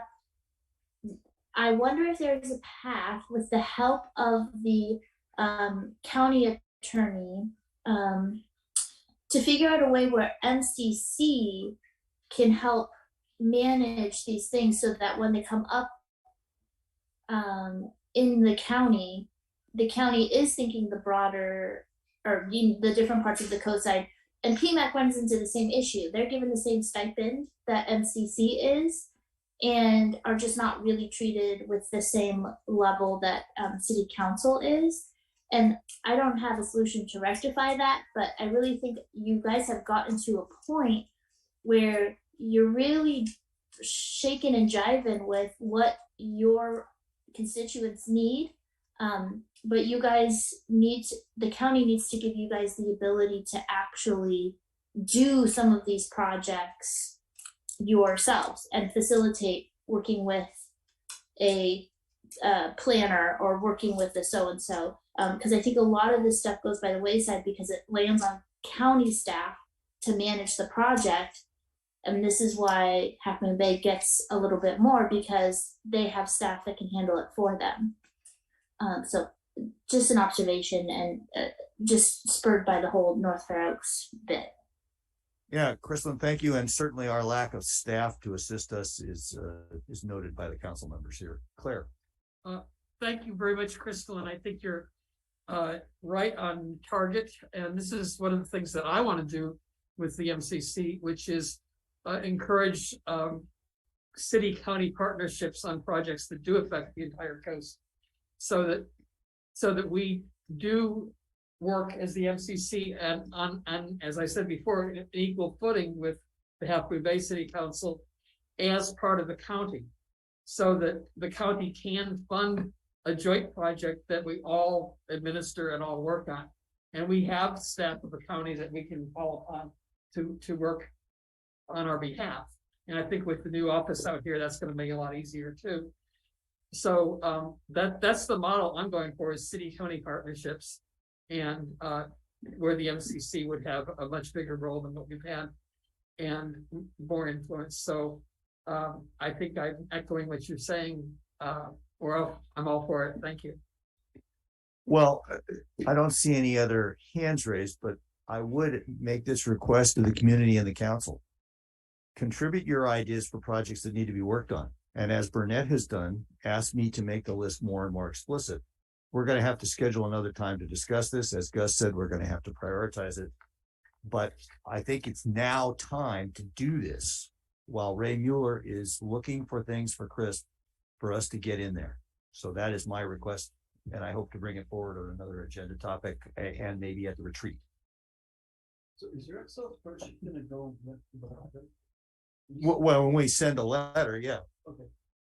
And I think we need to write a paragraph to a page explaining and supporting every item on the list. Why are they there? Right. And some of them, maybe they'll have a Leo Gomez like report behind them. Right. Okay. So I'd like to conclude this item and move on to one letter that I do want to send. And I would explain that. Let me see if I can share my screen again. And this is something we have covered before, but I don't think the entire council spends as much time worrying about the water and sewer as I do. So I want to just revisit the background. You may remember that I presented something a few meetings back, a bunch of slides about the flooding and what happened at the SAM plant and how it had all happened before. It had happened December 13th and 14th, 2021. It happened again on December 31st. The plant got flooded. It nearly crippled and failed. There were millions of dollars in damages. And there's accelerated replenishment of other assets that might have lasted a while had they not been stressed by this particular incident. So since December 13th of 2021, I have been writing and speaking at MWSD and SAM board meetings. I've submitted emails, I've made pitches, I've asked for an analysis. What happened to the plant? Can we get a forensic analysis? To date, no report has been asked for by SAM to analyze the problems at their own facility. Now, I can explain why I think that's happening, but it's been pointed out to me that that would be speculation because I do not attend the closed sessions. And as we know, there's a lawsuit between Half Moon Bay and the other members of the Joint Powers Administration. And anything that relates to a lawsuit can be discussed in closed session, both in Montera, in El Granada, and Half Moon Bay, and at SAM. So we can't see why they're not doing a study. But to me, it is absolutely unconscionable that we don't have identified causes. So I have written a letter that I would like the council to allow me to send, and I will read it to you now. The subject is understanding and remedying the SAM plant overflows. In each of the past 2 Decembers, the SAM plant has experienced excess inflows above the maximum design capacity of the plant, which have damaged the plant and related connecting systems, caused sewage overflows, and accelerated system asset replenishment with costs of about $10 million. It's a little higher than that. Yet no professional engineering study of the causes of those excess flows or of design solutions to remedy them has been authorized by the SAM board. We believe that an assessment of the vulnerability of the SAM sewer plant system is critical to the health and safety of the community. We request a public discussion and decision on the need for and scope of an engineering assessment and remedial plan for the system. So all I'm asking for them is to agendize and have a public discussion. I want to hear who's voting against doing this and why. I want them to study their own problems and fix them. So that's the letter I would like to send. And so I will open it up for the council. If you have comments and questions, Scott. Can you direct it? Do you know who the general manager is? I do know the general manager and the chairman of the board and most of the people there, just about everybody. So do you want to put that first? Can I just interrupt, Scott? We can't hear you. Could you get to a mic? Sorry about that. I was just saying, if we know the general manager put his name in this letter, as opposed to just the word general manager. So send it directly to that person. Yes, I will. Okay, cool. And I know those people. Because I have no problem with this letter going out. I don't think it can only help. It can't hurt anything. Oh, good. Did it? Okay. Claire. Yeah. I think the letter is okay. I don't like the way you introduced it. We can't tell somebody else what to put on their agenda. We just can't. We're requesting a public discussion and decision on the need for it. Do you have a problem with that? No, I think the way the letter is worded is fine, but if it's accompanied by, we have to demand that we get people's names on the record, and we have to demand that it gets on the agenda and stuff like that. That's not in our best interest to say. So you are critical of my wording here, but the letter is acceptable. Exactly. Okay. Well, if you have a problem with my comment about, don't put the person's name in, I'm okay with that. No, of course the person's name should be there. Okay. I have no problem with that. Okay. I have a problem with us telling another agency what to put on their agenda. Yeah, definitely. Okay, Dan, We were asking. your hand's raised. Yes, so on this, I don't know all the details. I know that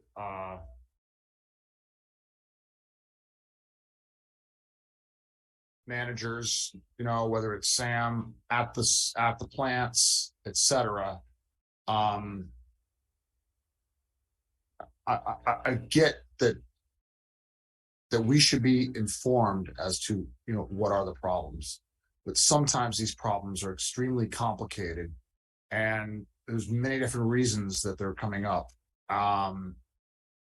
So I would take the approach of kind of a one. Maybe you've already taken the first level of decorum, as far as hey, Sam, we're interested. I think you did say you were at meetings asking for this information. Right. I will tell you that there is support on the board for me asking for this. There is already support that I should put forth this letter. Okay. Well, then I don't want to micromanage it. I'll go ahead and support it. Okay. Did we have, that was Dan. Burnett, you wanted to make a comment. Yeah, I just wanted to, you were saying about closed session. Would it be possible to have a closed session with you guys to discuss this? We don't have closed sessions. I don't know, because we're not party to the lawsuit. The lawsuit's between Half Moon Bay, El Granada, Montero Water and Sanitary District, and Sam is a named party. The Midcoast Community Council is not part of that lawsuit, so I don't know what's possible there. I think I would just like to have them discuss it in public and get started on a study, or at least explain why they're not going to do a study. That's where I'm going. A closed session is a closed session for that body. It doesn't involve any other body. It doesn't involve any other body, right? Okay. Dave, is that Dave Olson? Yeah, this is Dave Olson. I was going to say the MCC, none of the things that I should allow the MCC to have closed session. There's no finances, there's no employee reviews, the MCC is not being sued. So no, you can't have Okay. I don't see any other hands. So I would ask for a motion to approve this letter and a second. I'm motioning to approve the letter. All right. Well, I will second my own letter. Then I think we should vote on it. All right. If Gus, you would unmute and we'll take a vote. Ready? But sorry about that. So and then. Okay, so Gus? Yeah. Dan? Yes. Dave? No. I'm Dave's sorry. not there. I'm sorry, Greg. Greg, yes. Claire? Yes. Did I get everybody? Me, yes. Okay. So it's approved 5-0 Okay. and we'll send it tomorrow morning. That concludes the regular agenda. And I am fascinated and pleased to say we are an hour ahead of schedule.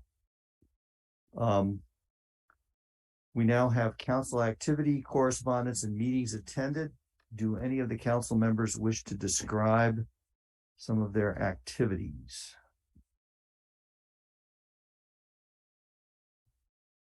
Grab the mic, Dan. In regards to the bathroom at the Surfers Beach next to the RV lot, I can report that I did speak with the business manager of the Harbor District, and community has requested that more parking is delivered, and ocean parking, and appears that well, there may be they may be digging their feet in the ground, not being able to provide anything else. So it's very bothering for me because that parking lot was built in 1962 with 19 spaces, and since that time the parking spaces have been reduced and instead of increased as the need has been. I think that I'll just work with more people in the community, and basically I've talked to a lot of people. Everybody seems to agree. Yeah, parking is a good thing. There should be more parking there. Absolutely, no question. So I'll just I'm going to continue to kind of work with community members and see what we can do there and expand the awareness. Let's see what else he did. He said he reported that they're going to look at colored concrete for the outside, the concrete in front of the bathroom. Looks like the roof will be brown. They're getting some tile. They're going to have porcelain tile on the exterior, and they're going to get some samples to that to kind of show us. So there will be some color changes, and they're moving on. If anybody else is interested, please let me know, because I'm in speaking with the business manager on this regard. That's all I can think of at the moment. All right, thanks. Anybody else? Well, I just want to comment. You need a microphone. So Dan, there used to be parking south of the light, right? But the ocean took that away. That was completely. There's been a lot of buffering, but I'm talking specifically for the RV project. Okay. All right. Sorry about the microphone difficulties, audience. I should mention that I have been pursuing, to some degree, all 10 items on that infrastructure agenda. For instance, yesterday I met with the superintendent of Cabrillo Schools and the chairwoman of the board to discuss their infrastructure requirements for the schools. I've also been meeting with consulting firms who do assessments on risk in wildfire, sea level rise, storm flooding, etc. Some very interesting things available that are not being done in our county. And I continue to try and figure out who is in charge of stormwater, where the money is gone, why it hasn't been spent. where our capacity assessment for the stormwater drainage is and so forth. I'm happy to work with any community member or council member on any of the 10 items. Obviously, Leo's pretty well covered, or telecommunications. But if you're interested in working with me on any of those infrastructure issues, we can form work groups that involve community members. You don't all have to be council people. And I look forward to working with anybody who's interested. One more thing. Well, go ahead, Dan. Yeah, I also spoke with Hannah from Parks in regards to the fire road.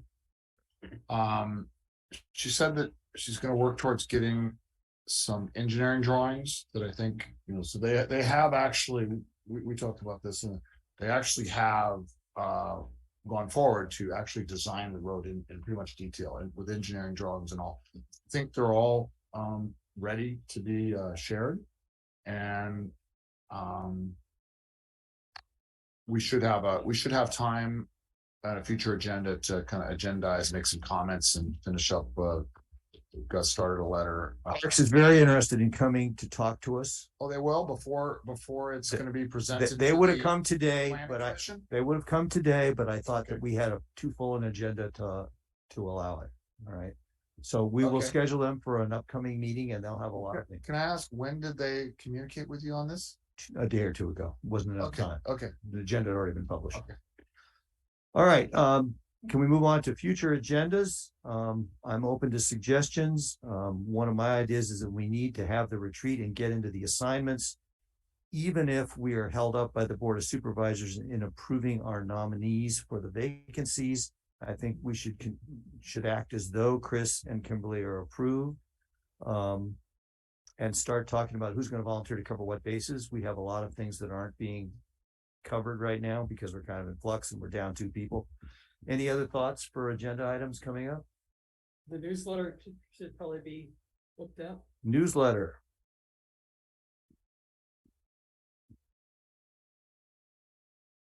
Other thoughts? Let me get the sense of the council on this. One of the planning referrals is for a bluff top house to replace an existing house, actually, in Montera. And it's the sort of thing that we might want to write a letter from the entire council about. You all did get copies of the referral, but I haven't heard from anybody being concerned about it. So I can do it up myself, or we can bring it to the council and have everybody chime in. What would you like to do? I would like to see you bring it to the council, if only as a model or a template for the rest of the council to become educated and understand the kinds of concerns that we consider, because you and I won't be here forever, right? We can only hope. And so other council members have to begin to appreciate the decision criteria we apply. And if you think this is a meritorious discussion, then I second that idea. So Dan? I got an email from Luis Topete. This county sending a secure message. Yeah, that I opened that. It was something that we had already gotten. It was about ocean ciders, actually. It was nothing that we needed to do anything about. It was something we already had. Well, so this is an issue of who's covering what bases. So Claire and I are opening these things, and you guys don't. Right. Go ahead. How much do I finish? So I'm getting several different emails, and some of them, why are some coming in with a secure message, and then you gotta log in? I didn't have any information to log into it. I tried. I asked for do I need to talk to the county about? Let Claire explain. Why are they? Yeah, okay, thank you. Is it the file size? No, it's not. It's somehow they've gotten security conscious, and all these different planners are using different formats to send things out. Most of which I'm trying to work with them to make sure that they send us things that are readable. Is audio picking up? Okay. Yeah. Sorry. And when I was able to get into that because I did make the test for myself and I could read it. When I get into these things, I either tell them send it to everybody as a PDF, and I do. Or if I really can't get that to happen, I put it together in an email and send it to you. It hasn't happened very often, but I'm making sure that you get what you're supposed to get. Okay, then the item that you brought up tonight, Yeah. concern, Yeah, that email went out. When?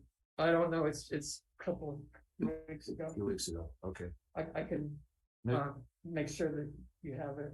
Yeah, because in these past months, a lot of work and all the weather and stuff, I can't, very likely missed it. If it's gonna be on the agenda, I'll double check and make sure that everybody has another copy of the plans. Okay, thank you. Okay.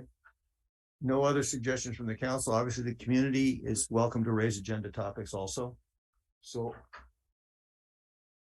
we talked about, I don't know if we guys have a quick discussion now about the two signatures on the. Oh, yeah, that's. I don't know Council if we activities. need to agendize that, but from what I understand, council has said already, county council has already said yes. So I think we should just move forward, be done with it.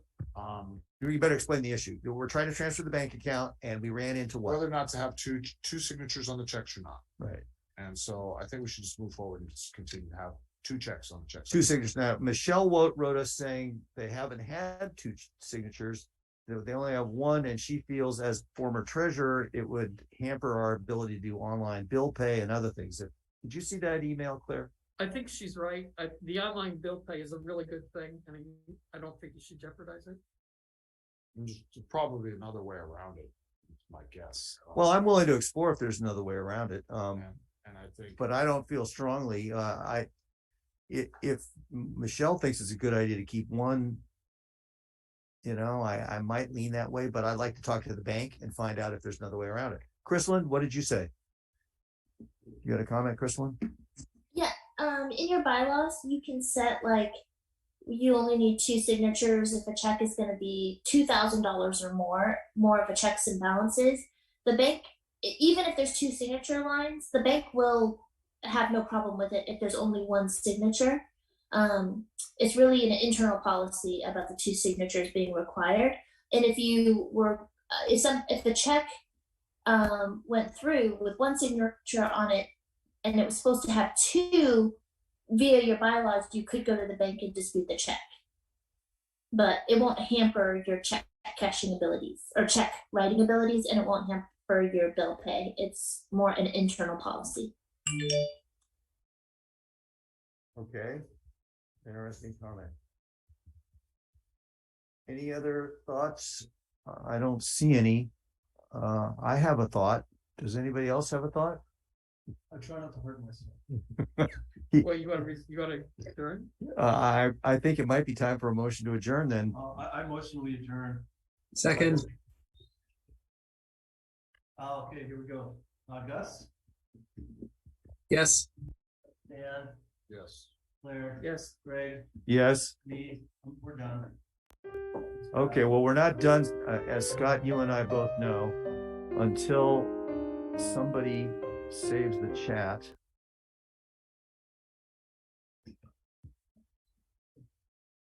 But the rest of the public can leave. Yeah, the rest of you can leave, but I have to save the chat and I have to find the